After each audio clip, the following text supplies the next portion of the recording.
Hello learners, welcome to Reach Strategies Tamil. This is your RR ma'am.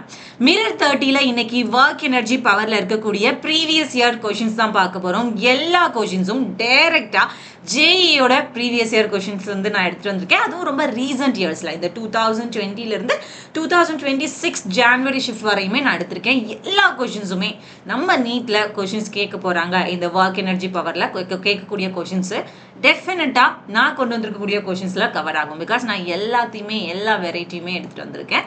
So mirror 30 start பண்றதுக்கு முன்னாடி as usual நீங்க உங்களோட work energy formula work energy power சாப்டர்ல இருக்கக்கூடிய formula sheet எடுத்து ரெடியா வச்சுக்கோங்க. ரைட், சிம்பிளா இருக்கும் guys, very simple. Okay, work என்ன, ஃபோர்ஸ், டிஸ்பிளேஸ்மெண்ட். ஓகே, அங்க நமக்கு பாசிட்டிவ் நெகட்டிவ் ஜீரோனா அந்த ஆங்கிள் நம்ம கொடுக்க போறோம். தென் வேரியபிள் ஃபோர்ஸா இருந்தா என்ன பண்ணுவோம், கான்ஸ்டன்ட் ஃபோர்ஸா இருந்தா என்ன பண்ணுவோம், இதை நம்ம பார்க்க போறோம். தென் பவர் பத்தி பார்க்க போறோம். தென் ப்ரீவியஸா ஒரு சில சாப்டர்ஸ் படிச்சோம் இல்லையா, லைக் நமக்கு motion in a plane, laws of motion. So இந்த கான்செப்டை ஜஸ்ட் இன்க்ளூட் பண்ற மாதிரி ஒரு சில கொஷின் நமக்கு இங்க கேட்டிருக்காங்க, அதையும் நான் எடுத்துட்டு வந்திருக்கேன். ஸோ நம்ம இன்னைக்கு கம்ப்ளீட்டா இதை நம்ம பார்க்க போறோம். ஸ்டார்ட் பண்ணலாமா? ஓகே, ஸோ இப்போ ஃபர்ஸ்ட் கொஷின் ஒரு ஸ்டேட்மெண்ட் டைப். ஓகே, ஒரு ஸ்டேட்மெண்ட் டைப் கொஷின். இது ஜெஇ மீன்ஸ் 2023ல கேட்ட கொஷின். ஓகே, இது ஜெஇ மீன்ஸ் நமக்கு 2023ல கேட்ட ஒரு கொஷின். ஓகேவா? So statement right question. Statement பாருங்க, 4 எத்தனை ஸ்டேட்மெண்ட் நமக்கு இங்கே கொடுத்துருக்காங்க, 5 ஸ்டேட்மெண்ட் கொடுத்துருக்காங்க. இதில் எது கரெக்டான ஸ்டேட்மெண்ட்டோ அதை நம்ம இங்கே ஆப்ஷன்ஸில் சூஸ் பண்ணணும். ஓகே, ஸோ சூஸ் அதாவது ஐடென்டிஃபை த கரெக்ட் ஸ்டேட்மெண்ட் கொடுத்துருக்காங்க. ஃபர்ஸ்ட் ஸ்டேட்மெண்ட் பாருங்க. Okay, first statement, work done by a man in a lifting bucket out of a well by means of a rope tied to the bucket is negative அப்படின்னு சொல்லி கொடுத்துருக்காங்க. Okay, so இதோட meaning என்ன, நமக்கு இங்கே நமக்கு நார்மலாக ஒரு வெல் இருக்கு, ஒரு கிணறு இருக்கு. ஓகே, ஸோ இப்போ இந்த கிணறுல இருந்துட்டு என்ன பண்ணுறாங்க, ஒரு பர்சன் இங்கக்குள்ளே நிற்கிறாங்க. ஒரு பர்சன் இங்கக்குள்ளே நின்றுட்டு நமக்கு என்ன பண்ணுறாங்க, இங்கே நம்ம கிட்ட புள்ளி இருக்கும் இல்லையா, அப்போ இந்த இடத்துல நமக்கு என்ன பண்ணியிருப்போம், ஒரு பக்கெட் கனெக்ட் பண்ணியிருப்போம் இல்லையா, இங்கே நமக்கு பக்கெட் கனெக்ட் பண்ணியிருப்போம். ஸோ இங்கே இருக்கக்கூடிய பர்சன் என்ன பண்ணுவாங்க, அவங்க கைகளை கொண்டு இந்த பக்கெட் என்ன பண்ணுவாங்க, ஜஸ்ட் புல் பண்ணி வாட்டர் எடுத்துட்டு புல் பண்ணி இழுப்பாங்க இல்லையா. ஸோ இப்போ இதில் நல்லா கவனிச்சு பார்த்தீங்கன்னா இந்த வாட்டர் இருக்கு இல்லையா, ஓகே, இந்த வாட்டர் பக்கெட் இருக்கு இல்லையா, ஸோ இது எந்த டைரக்ஷனில் மூவ் ஆகும்னா அப்வர்ட் டைரக்ஷனில் மூவ் ஆகும் இல்லையா. அப்போ அப்வர்ட் டைரக்ஷனில் தான் அவர் என்ன பண்ணுறாரு, ஃபோர்ஸ் கொடுக்குறாரு இல்லையா. அப்போ அப்படி கொடுக்கக்கூடிய ஃபோர்ஸ் இந்த டைரக்ஷன், பக்கெட்டும் அதே சேம் டைரக்ஷனில் தான் மூவ் ஆகுது இல்லையா.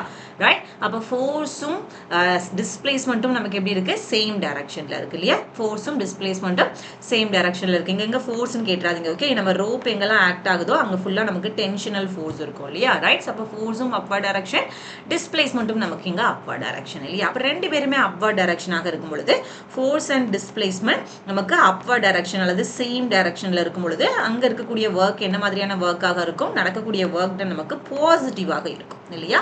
பாசிட்டிவ் ஒர்க் தான் இங்க நடக்கும். பட் நம்ம ஸ்டேட்மெண்ட்ல என்ன கொடுத்துருக்காங்க, நம்மளோட ஸ்டேட்மெண்ட்ல நான் கொஞ்சம் திக்னஸ் கம்மி பண்ணிக்கிறதா. ஓகே, நம்ம ஸ்டேட்மெண்ட்ல work done by a man lifting a bucket out of a well by means of a rope tied to the bucket is negative னு கொடுத்திருக்காங்க. நாம இப்ப பார்த்திருக்கோம் work done is positive இல்லையா. ரைட், சோ அப்ப இந்த ஸ்டேட்மெண்ட் கரெக்டட், இந்த statement is wrong. Okay, இந்த செகண்ட் ஸ்டேட்மெண்ட் பார்க்கலாமா. செகண்ட் ஸ்டேட்மெண்ட் பாருங்க. செகண்ட் ஸ்டேட்மெண்ட்ல என்ன கொடுத்திருக்காங்க, work done by gravitational force in a lifting bucket out of a well by a rope tied to the bucket is negative னு சொல்லிருக்காங்க. But இந்த இடத்துல நம்ம ரோப்பை யூஸ் பண்ணும்போது ஃபோர்ஸ், டென்ஷனல் ஃபோர்ஸையும் டிஸ்பிளேஸ்மெண்ட்டையும் பார்த்தோம். But at the same time இதே ஒர்க் கிராவிடேஷனல் ஃபோர்ஸ் பண்ணா இதே சினாரியோல நமக்கு இங்க கிராவிடேஷனல் ஒர்க் பண்ணா என்ன நடக்கும் அப்படின்னு சொல்லிட்டு நம்ம என்ன பண்ண போறோம், பார்க்க போறோம். கிராவிடேஷனல் ஒர்க் எங்க நடக்கும், கிராவிடேஷனல் ஃபோர்ஸ் எங்க நடக்கும். ஸோ இந்த பக்கெட்டுக்கு ஒரு மாஸ் இருக்கும். ஸோ பக்கெட்டுக்கு மாஸ் இருக்கிறதுனால நமக்கு இங்க டவுன்வர்ட் டைரக்ஷன்ல நம்மளோட கிராவிடேஷனல் ஃபோர்ஸ் நடக்கும் இல்லையா. அப்ப இந்த ரெண்டாவது ஸ்டேட்மெண்ட் பொறுத்த வரைக்கும் ஃபோர்ஸ் நமக்கு டவுன்வர்ட் டைரக்ஷன்ல இருக்கு, டிஸ்பிளேஸ்மெண்ட் பக்கெட் நமக்கு அப்வர்டுக்கு போகுது இல்லையா. ரைட், ஃபோர்ஸ் டவுன்வர்ட்ல இருக்கு, டிஸ்பிளேஸ்மெண்ட் அப்வர்டுக்கு போகுது இல்லையா. அப்ப ஃபோர்ஸும் டிஸ்பிளேஸ்மெண்ட் ரெண்டுமே எப்படி இருக்கு, ஆப்போசிட் டைரக்ஷன்ல இருக்கு. அப்ப இவங்க ரெண்டு பேரும் ஆப்போசிட் டைரக்ஷன்ல இருந்தா ஒர்க் டன் நமக்கு எப்படி இருக்கும், நெகட்டிவாக இருக்கும். ஒர்க் டன் நெகட்டிவாக இருக்கும். ஸோ நமக்கும் இங்க ஸ்டேட்மெண்ட்ல ஆன்சர் நெகட்டிவ்னு தான் கொடுத்துருக்காங்க. அப்ப இந்த statement correct, option B correct. Okay, right. இனி நெக்ஸ்ட் ஸ்டேட்மெண்ட் பார்க்கலாமா. Work done by a friction ஆன பாடி ஸ்லைடிங் டவுன் ஆன இன்க்ளைன் பிளேன் இஸ் பாசிட்டிவ் அப்படின்னு சொல்லி கொடுத்துருக்காங்க. ஓகே, ஸோ நமக்கு ஒரு இன்க்ளைன் பிளேன்ல, இந்த மாதிரி ஒரு இன்க்ளைன் பிளேன்ல நமக்கு ஒரு ஆப்ஜெக்டோட மூவ்மெண்ட் இருக்கு. ஓகே, ஸோ ஒரு ஆப்ஜெக்டோட மூவ்மெண்ட் நமக்கு இருக்குன்னா அந்த ஆப்ஜெக்ட் இந்த டைரக்ஷன்ல போகுதுன்னா ஆப்ஜெக்டோட டிஸ்பிளேஸ்மெண்ட் எப்படி இருக்கு, இந்த டைரக்ஷன்ல இருக்கு. அப்போ ஆப்ஜெக்டோட டிஸ்பிளேஸ்மெண்ட் இந்த டைரக்ஷன்ல இருக்குன்னா இது இன்க்ளைன் பிளேன் இல்லையா. அப்போ இதுக்கு ஆப்போசிட் டைரக்ஷன்ல நமக்கு என்ன இருக்கும், ஃப்ரிக்ஷனல் ஃபோர்ஸ் இருக்கும். இதுக்கு ஆப்போசிட் டைரக்ஷன்ல ஃப்ரிக்ஷனல் ஃபோர்ஸ் இருக்கும். ஸோ இப்போ நம்ம ஸ்டேட்மெண்ட்ல என்ன கொடுத்திருந்தாங்க, work done by a friction ஆன பாடி ஸ்லைடிங் டவுன் ஆன இன்க்ளைன் பிளேன் இஸ் பாசிட்டிவ்னு கொடுத்துருக்காங்களா. இது கரெக்டா யோசிச்சு பாருங்க. ஆப்ஜெக்டோட டிஸ்பிளேஸ்மெண்ட் இங்க இருக்கு, பட் ஃப்ரிக்ஷனல் ஃபோர்ஸ் ஆப்போசிட்ல தானே ஆக்ட் ஆகும் இல்லையா. ஸோ அப்போ இது நமக்கு ஆப்போசிட் டைரக்ஷன்ல இருக்கு. ஆப்போசிட் டைரக்ஷன்ல இருக்குன்னா ஒர்க்கோட வேல்யூ என்னவாக இருக்கும், நெகட்டிவ் ஒர்க்காக இருக்கும். ஒர்க் என்னவாக இருக்கும், நெகட்டிவ் ஒர்க்காக இருக்கும். பட் நமக்கு இங்க என்ன கொடுத்துருக்காங்க, பாசிட்டிவ்னு கொடுத்துருக்காங்க இல்லையா. ஸோ அப்போ இந்த தேர்ட் ஸ்டேட்மெண்ட் ராங், சிங்கிறது ராங். கிளியரா இருக்கா?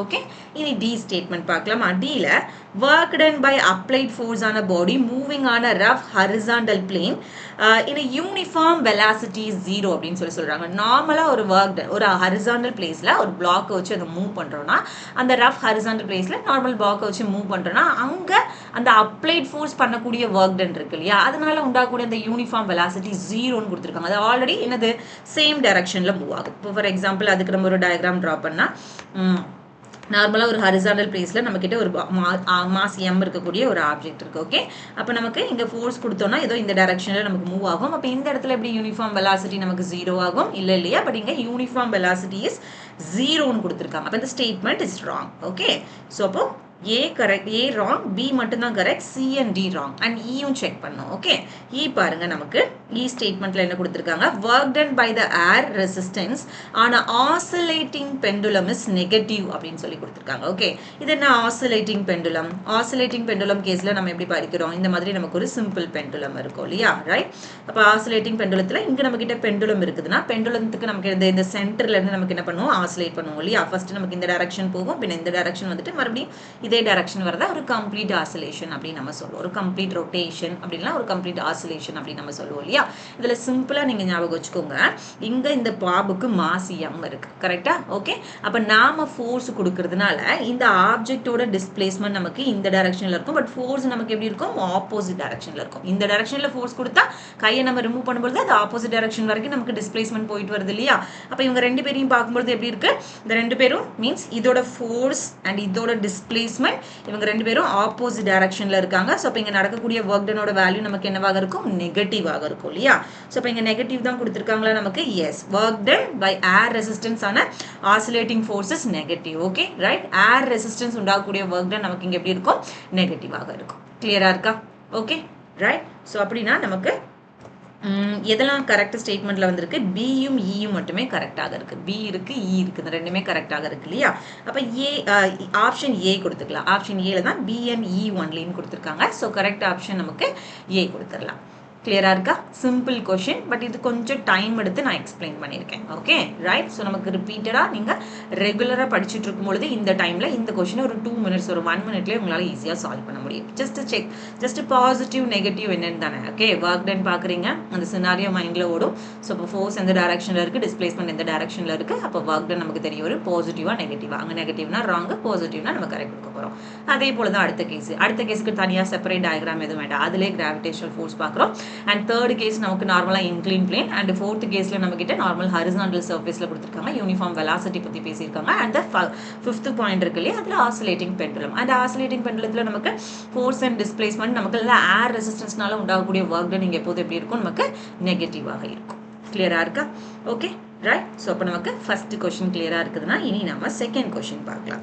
செகண்ட் கொஸ்டின் நமக்கு JEE Mains 2024ல கேட்ட question. Okay, JEE Mains January shift 2024ல கேட்ட கொஸ்டின். இந்த கொஸ்டின்ல என்ன கேட்டிருக்காங்கன்னு சொல்லி பாருங்க. A block of mass 100 kg slides over a distance of 10 meter on a horizontal surface. Okay, right. So இதுக்கு நீங்க ஒவ்வொரு லைனை நீங்க ரீட் பண்ண நீங்க என்ன பண்ணிருங்க, ஜஸ்ட் ஒரு டயக்ராம் டிரா பண்ணிட்டீங்கன்னா ஈஸியா இருக்கும். ஓகே, இப்போ இந்த மாதிரி ஒரு ஹாரிசாண்டல் பிளேஸ்ல நம்ம கிட்ட ஒரு மாஸ் இருக்கு. அந்த மாஸோட வேல்யூ நமக்கு எவ்வளவு கொடுத்திருக்காங்க, 100 கிலோகிராம் கொடுத்திருக்காங்க. ஓகே, சோ அப்ப அது மூவ் ஆகி போகுது இல்லையா. So it slides over the distance of 10 மீட்டர்னு சொல்லியிருக்காங்க. அப்ப அது எப்படி ஸ்லைட் ஆகி போகுதுன்னா இது கவர் பண்ண டிஸ்டன்ஸ் எவ்வளோ, 10 மீட்டர் இல்லையா. So if the coefficient of friction of the friction between the surface is 0.4, the work done against the friction என்னன்னு கேட்டிருக்காங்க. அந்த terms நல்லா கவனிச்சு ஆன்சர் கொடுக்கணும். Okay, if the coefficient friction value, coefficient of friction value நமக்கு எவ்வளோ, இது mu இல்லையா, ரைட்? ஸோ மியூவோட வேல்யூ 0.4 ஆக இருந்ததுன்னா இங்கே நமக்கு டெஃபினட்டாக என்ன இருக்கும், ஒரு ஆப்போசிட் டைரக்ஷனில் நமக்கு நார்மல் ஸ்லைட் ஆகி போகக்கூடிய ஒரு ஆப்ஜெக்ட்டுக்கு டிஸ்பிளேஸ்மெண்ட் எந்த டைரக்ஷனில் இருக்கோ அதுக்கு ஆப்போசிட் டைரக்ஷனில் நமக்கு ஒரு ஃப்ரிக்ஷனல் ஃபோர்ஸ் ஆக்ட் ஆகும் இல்லையா, என்ன ஆக்ட் ஆகும், ஒரு ஃப்ரிக்ஷனல் ஃபோர்ஸ் ஆக்ட் ஆகும். அந்த ஃப்ரிக்ஷனல் ஃபோர்ஸ் பண்ணக்கூடிய work done but against the frictional force. Okay, அதை பார்த்து நீங்கள் எனக்கு ஆன்சர் சொல்லணும். உங்களால் முடிஞ்சால் அந்த வீடியோவை பாஸ் பண்ணிவிட்டு ஆன்சர் கொடுக்க பாருங்கள், நமக்கு ஈஸியாக ஆன்சர் கொடுக்க முடியும். எப்படின்னா, இது கம்ப்ளீட்டாக ஒரு ஸ்லைட் ஆகி போகக்கூடிய ஒரு ஆப்ஜெக்ட், ஆப்போசிட்டில் ஃப்ரிக்ஷனல் ஃபோர்ஸ் இருக்குது, டேட்டாவில் நமக்கு கோஎஃபிஷியன்ட் ஆஃப் ஃப்ரிக்ஷன் கொடுத்துருக்காங்க, ஒர்க் டனும் அகெயின்ஸ்ட் ஃப்ரிக்ஷன் நமக்கு கால்குலேட் பண்ண சொல்லியிருக்காங்க இல்லையா, work done against friction. Okay, right? So அப்போ நமக்கு ஃப்ரிக்ஷன் ஃபார்முலானது friction is equal to mu into normal force எடுத்துக்கலாம். Okay, mu into normal force எடுத்துக்கலாம். ஓகே, இந்த ஆப்ஜெக்ட்டுக்கு மேலே நமக்கு நார்மல் ஃபோர்ஸ் ஆக்ட் ஆகும், ஸோ டவுன்வர்ட் டைரக்ஷனில் நமக்கு என்ன இருக்கும், எம்ஜி ஆக்ட் ஆகும் இல்லையா. ஸோ அப்போ உங்களுக்கு எங்கே என் இருக்கோ எண்ணுக்கு பதிலாக நம்ம என்ன கொடுத்துக்கலாம், என் இஸ் ஈக்குவல் டு எம்ஜின்னு கொடுத்துக்கலாம் இல்லையா, n is equal to mg ன்னு சொல்லி நம்ம என்ன பண்ணிக்கலாம், இங்கே கொடுத்துட்டு நீங்க சப்ஸ்டியூட் பண்ணுங்க, வேல்யூ சப்ஸ்டியூட் பண்ணுங்க, மியூ கொடுத்துட்டு mg கொடுங்க. மியூவோட வேல்யூ क्वेश्चन லெவல்ல கொடுத்திருக்காங்க 0.4 and மாஸ் m ஓட வேல்யூ நமக்கு எவ்வளோடா கொடுத்திருக்காங்க 100 கிலோகிராம் இல்லையா. ஸோ 100 ஆக்சலரேஷன் டியூ டு கிராவிட்டியோட வேல்யூ நம்ம என்ன எடுத்துக்கிறோம், ஜஸ்ட் 10 எடுத்துக்கிறோம். ஓகே, ஸோ இப்போ 0.4 இங்கே ஒரு 10 இருக்கு, பின்ன ஒரு 100 இருக்கு, அப்போ நமக்கு என்ன கிடைக்கும், நமக்கு ஆன்சர் 3 zeros இல்லையா, ரைட்? நமக்கு அப்போ ஒரு 400 நியூட்டன் கிடைக்கும், 400 நியூட்டன். ஸோ பட் கேட்ட கொஸ்டின் எடுத்து ஒர்க் டன் கேட்டிருக்காங்க இல்லையா. So work done against the friction சொல்லி கேட்டிருக்காங்க. இப்போ ஆன்சர் வந்து நமக்கு friction value 400 newton, against the ஃப்ரிக்ஷன்னா வேல்யூ நீங்கள் என்ன கொடுக்கணும், சரி ஒர்க் டன்ல அதை சப்ஸ்டியூட் பண்ணணும் இல்லையா, ரைட்? ஒர்க் டன்ல சப்ஸ்டியூட் பண்ணுங்க, ஒர்க் டன்ல சப்ஸ்டியூட் பண்ணும்போது அகெயின்ஸ்ட் த ஃப்ரிக்ஷன் இல்லையா, அப்போ -400 இன்டூ டிஸ்பிளேஸ்மெண்ட் எவ்வளோ பாடி மூவ் ஆச்சு, ஒரு 10 மீட்டர் மூவ் ஆச்சு இல்லையா, அப்போ நமக்கு ஒரு 10 கொடுத்துடலாம். இப்போ final answer -400 joule against the friction கேட்டிருக்காங்க. ஸோ அப்போ ஆன்சர்ல நமக்கு 4000 சொல்லி கொடுத்துடலாம், 4000 ஜூல்னு சொல்லி கொடுக்கலாம். Simple question. Okay, right? இனி நாம நெக்ஸ்ட் கேஸ் பார்க்கலாமா, நெக்ஸ்ட் கேஸ் பார்க்கலாம், நெக்ஸ்ட் கொஸ்டின் பார்க்கலாம். நெக்ஸ்ட் கொஸ்டின்ல a particle moves such that its displacement as a function of time is given by. Okay, ஒரு பார்ட்டிகளோட மூவ்மெண்ட், ஓகே, பார்ட்டிகளோட மூவ்மெண்ட் என்ன, டிஸ்பிளேஸ்மெண்ட். அந்த டிஸ்பிளேஸ்மெண்ட்டை function of டைமில் ஒரு ஈக்குவேஷன் ஃபார்மெட்டில் நமக்கு கொடுத்துருக்காங்க. ஓகே, டிஸ்பிளேஸ்மெண்ட்டை ஃபங்க்ஷன் ஆஃப் டைமில் நமக்கு என்ன கொடுத்துருக்காங்க, ஒரு ஈக்குவேஷன் ஃபார்மெட்டில் நமக்கு என்ன பண்ணியாச்சு, கொடுத்தாச்சு. ஓகே, இந்த ஈக்குவேஷன் பாருங்க என்ன கொடுத்துருக்காங்க, x of t is equal to alpha t square plus beta t plus gamma. அதில் வேல்யூஸும் கொடுத்துருக்காங்க. ஓகே, வேல்யூ என்ன கொடுத்துருக்காங்க, ஆல்ஃபா வந்து 1 மீட்டர் ஸ்கொயர், பீட்டா வந்து நமக்கு 1 மீட்டர் பெர் செகண்ட் அண்ட் காமாவோட வேல்யூ 1 மீட்டர்னு சொல்லி கொடுத்துட்டு இங்கே the work done on the body இல்லையா, right? So the work done on the body during the time interval of t equal to 2 to t equal to 3 என்னன்னு சொல்லி கேட்குறாங்க. Okay, t equal to 2 to t equal to 3 ஓட value என்னன்னு சொல்லி கேட்குறாங்க. இது நமக்கு JEE Main 2025ல கேட்டிருக்காங்க. ஓகே, JEE Mains 2025ல கேட்டிருக்காங்க. 25ல மட்டும் இல்லை, இப்போ 26லையும் கூட கேட்டிருக்காங்க. ஜான்வரி ஷிஃப்ட் 26 இல்லையா,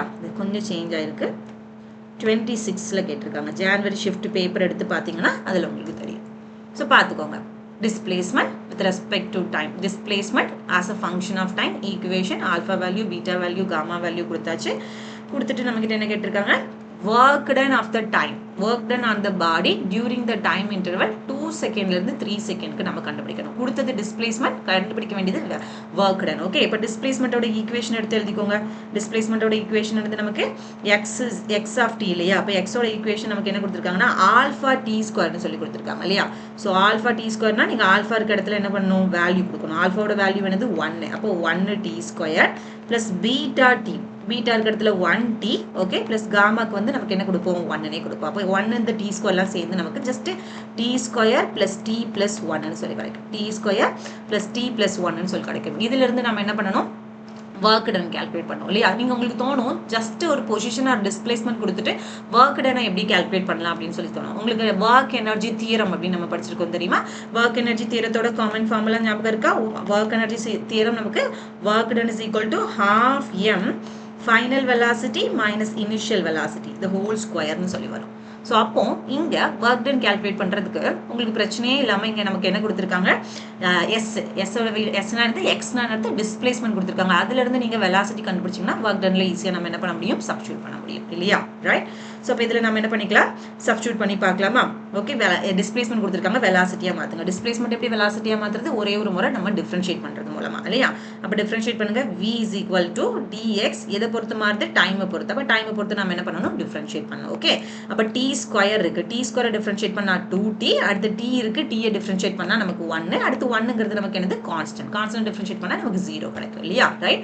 அப்போ நமக்கு வெலாசிட்டியோட வேல்யூ 2t plus 1 கிடைச்சிருக்கு. வெலாசிட்டியோட வேல்யூ என்ன கிடைச்சிருக்கு, ஜஸ்ட் 2t plus 1 கிடைச்சிருக்கு. இப்போ நமக்கு क्वेश्चनல என்ன கேட்டாங்க, work done on the body during the time interval of t equal to 2 second to t equal to 3 second னு சொல்லி சொன்னாங்க இல்லையா? 2 செகண்ட்ல இருந்து 3 செகண்ட் வரைக்கும் நடந்த அந்த டைம் இன்டர்வல்ல இருக்கக்கூடிய work done இல்லையா? அப்ப ஃபர்ஸ்ட் நீங்க இனிஷியல் வெலாசிட்டி அண்ட் ஃபைனல் வெலாசிட்டியோட வேல்யூஸ் இதல என்ன பண்ணனும், சப்ஸ்டிட்யூட் பண்ணி பார்க்கணும். Okay, 2 second to 3 second. அப்போ இனிஷியல் வெலாசிட்டி என்னது, 2 செகண்ட். ஓகே, அப்போ டைம் இருக்க இடத்துல நம்ம என்ன பண்ணணும், 2 செகண்ட் சப்ஸ்டிட்யூட் பண்ணோம் இல்லையா? ஆல்ரெடி ஒரு t இருக்கு. அப்போ 2 செகண்ட் plus 1 கொடுத்தீங்கன்னா நமக்கு 4 plus 1 5 னு சொல்லி கிடைக்கும். அதாவது 5 மீட்டர் per செகண்ட் கிடைக்கும். அதுவே ஃபைனல்னா 3 செகண்ட் வரைக்கும் போகுது. ஸோ அப்போ 2 into 3 plus 1 னு சொல்லி கொடுப்போம் இல்லையா, ரைட்? அப்போ நமக்கு என்ன கிடைக்கும், 7 மீட்டர் per செகண்ட் கிடைக்கும். அப்போ இனிஷியல் கிடைச்சாச்சு, ஃபைனல் கிடைச்சாச்சு இல்லையா? இனி டைரக்டா எடுத்துட்டு போய் இந்த work done இருக்க இடத்துல நீங்க என்ன பண்ணா போதும், சப்ஸ்டிட்யூட் பண்ணா போதும். work done is equal to half.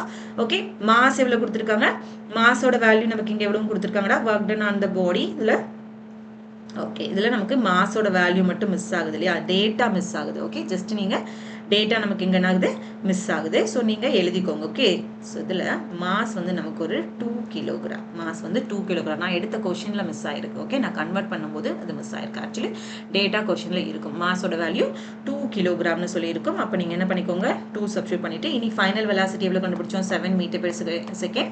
Initial velocity 5 metre per second. அப்போ நம்ம என்ன கொடுத்துக்கலாம், 7 ஸ்கொயர் minus 5 ஸ்கொயர்னு சொல்லி கொடுத்துக்கலாம். ஓகே, அப்போ work done is equal to 2 நமக்கு கட் ஆகும், 7 ஸ்கொயர் நமக்கு 49 ஆகும், 5 ஸ்கொயர் நமக்கு 25 ஆகும் இல்லையா? ஸோ இப்போ 49 minus 25 எடுத்தோம்னா நமக்கு 24ங்கிறது work done ஆக கிடைக்கும். ஓகே, 24ங்கிறது work done ஆக கிடைக்கும். ஒரு சிம்பிள் क्वेश्चन.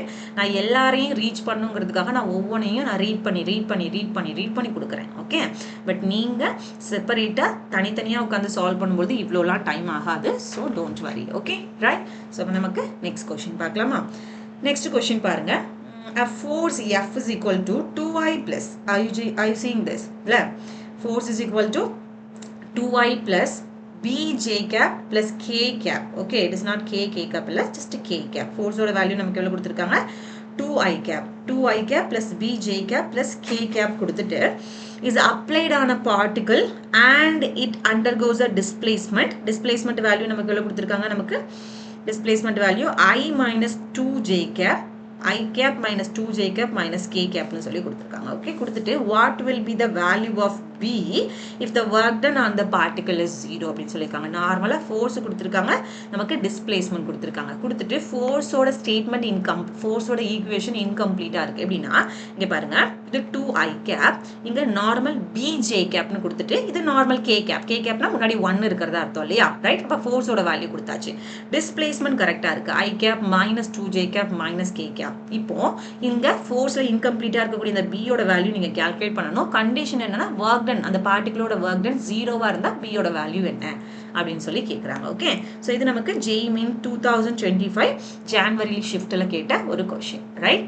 ஓகே, சோ அப்ப இந்த இடத்துல நாம என்ன பண்ணனும், work done கால்குலேட் பண்ணனும். work done ஓட ஃபார்முலா என்னது, work done is equal to force into displacement. But நமக்கு இங்க work done ஓட வேல்யூ 0வாக இருந்ததுன்னா அங்க நமக்கு அந்த b யோட வேல்யூ என்னன்னு சொல்லி கால்குலேட் பண்ணனும். work done ஓட வேல்யூ 0வா இருந்ததுன்னா b யோட வேல்யூ என்னன்னு சொல்லி கால்குலேட் பண்ணா போதும். ஓகே, சோ ஜஸ்ட் நீங்க work done கால்குலேட் பண்றதுக்கு f vector dot s vector எடுத்தா போதும். ஓகே, டாட் ப்ராடக்ட் எடுத்தா போதும். ஓகே, அப்ப f ஓட வேல்யூ நமக்கு எவ்வளவு கொடுத்திருக்காங்க, நம்ம மறுபடியும் எழுதணுமா, உங்களுக்கு விசிபிளா தெரியும்னு சொல்லி நினைக்கிறேன். f ஓட வேல்யூ நமக்கு 2i cap plus 6j cap plus k cap னு சொல்லி கொடுத்திருக்காங்க. டிஸ்பிளேஸ்மென்ட் ஓட வேல்யூ நமக்கு எவ்வளவு கொடுத்திருக்காங்க, i cap minus 2j cap minus k cap னு கொடுத்திருக்காங்க. அப்ப நம்ம ரெண்டுத்துக்கு என்ன பண்ண போறோம், டாட் ப்ராடக்ட் எடுக்க போறோம். ஓகே, அப்ப நமக்கு work done is equal to, work done ஓட வேல்யூ நமக்கு 0 இல்லையா, கண்டிஷன் கொஸ்டின்ல கொடுத்துருக்காங்க ஒர்க் டன் 0வா இருந்தா என்ன. அப்ப நான் அந்த ஒர்க் டன் இருக்க இடத்துல 0 கொடுத்துட்டு ஃபோர்ஸையும் நான் டிஸ்பிளேஸ்மெண்ட்டையும் நான் என்ன பண்ண போறேன், டாட் ப்ராடக்ட் எடுக்க போறேன். எப்படி டாட் ப்ராடக்ட் எடுக்கிறது, இங்க நம்ம கிட்ட 2 இருக்கு, இங்க நம்ம கிட்ட என்ன இருக்கு, i இருக்கு. i மீன்ஸ் நமக்கு 1 இருக்கிறதா அர்த்தம் இல்லையா, ரைட். இங்க நம்ம கிட்ட என்ன இருக்கு, 2 இருக்கு, இதுல நம்ம கிட்ட i மட்டும் இருக்கிறது 1 இருக்கிறதா அர்த்தம். அப்ப 2 into 1 நமக்கு 2 நே கிடைக்கும். சோ அப்ப 2 மைனஸ் இங்க 6 இருக்கு, இங்க -2 இருக்கு. இங்க என்ன இருக்கு, 6 இருக்கு, இங்க நம்ம கிட்ட -2 இருக்கு இல்லையா. 6 ஐம் சாரி கைஸ், இது b இல்ல, அதான் நான் கண்டுபிடிக்கணும். எஸ், அது b நான் தான் கண்டுபிடிக்கணும். ஓகே, அப்ப -2 இருக்குன்னா அதை நான் -2bன்னு எழுதிக்கிறேன். இங்க ஒரு +k இருக்கு, இங்க ஒரு -k இருக்கு இல்லையா. அப்ப ரெண்டையும் நான் மல்டிப்ளை பண்ண எனக்கு என்ன கிடைக்கும், -k மீன்ஸ் -1ன்னு சொல்லி கிடைக்கும். நான் என்ன பண்ணிருக்கேன், ஃபோர்ஸையும் டிஸ்பிளேஸ்மெண்ட்டையும் என்ன பண்ணிருக்கேன், டாட் ப்ராடக்ட் மீன்ஸ் மல்டிப்ளை பண்ணிருக்கேன். i cap j cap k கேப்ங்கிற யூனிட் வெக்டர் இல்லாம நம்பர்ஸை மட்டும் எடுக்கும்போது இங்க 2 இருந்தது, இங்க 1 இருந்தது. அப்ப 2 into 2 2 into 1 1 2 into 1 I'm sorry guys 2 into 1 2. So அப்போ அதனால நம்ம 2ன்னு எழுதியாச்சு.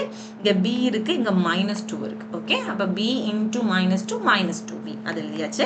இங்கே நமக்கு 1 இருக்கு, இங்கே நம்ம கிட்ட -1 இருக்கு. ஓகே, 1 into -1 -1, அப்போ நம்ம -1 எழுதியாச்சு. இப்போ இந்த ஒர்க் டனோட வேல்யூ 0ன்னு கொஸ்டின்ல கண்டிஷன் இருந்ததுனால இந்த ஒர்க் டன் இருக்க பிளேஸ்ல நான் என்ன கொடுத்தாச்சு, 0ன்னு சொல்லி கொடுத்தாச்சு. கிளியரா இருக்கா?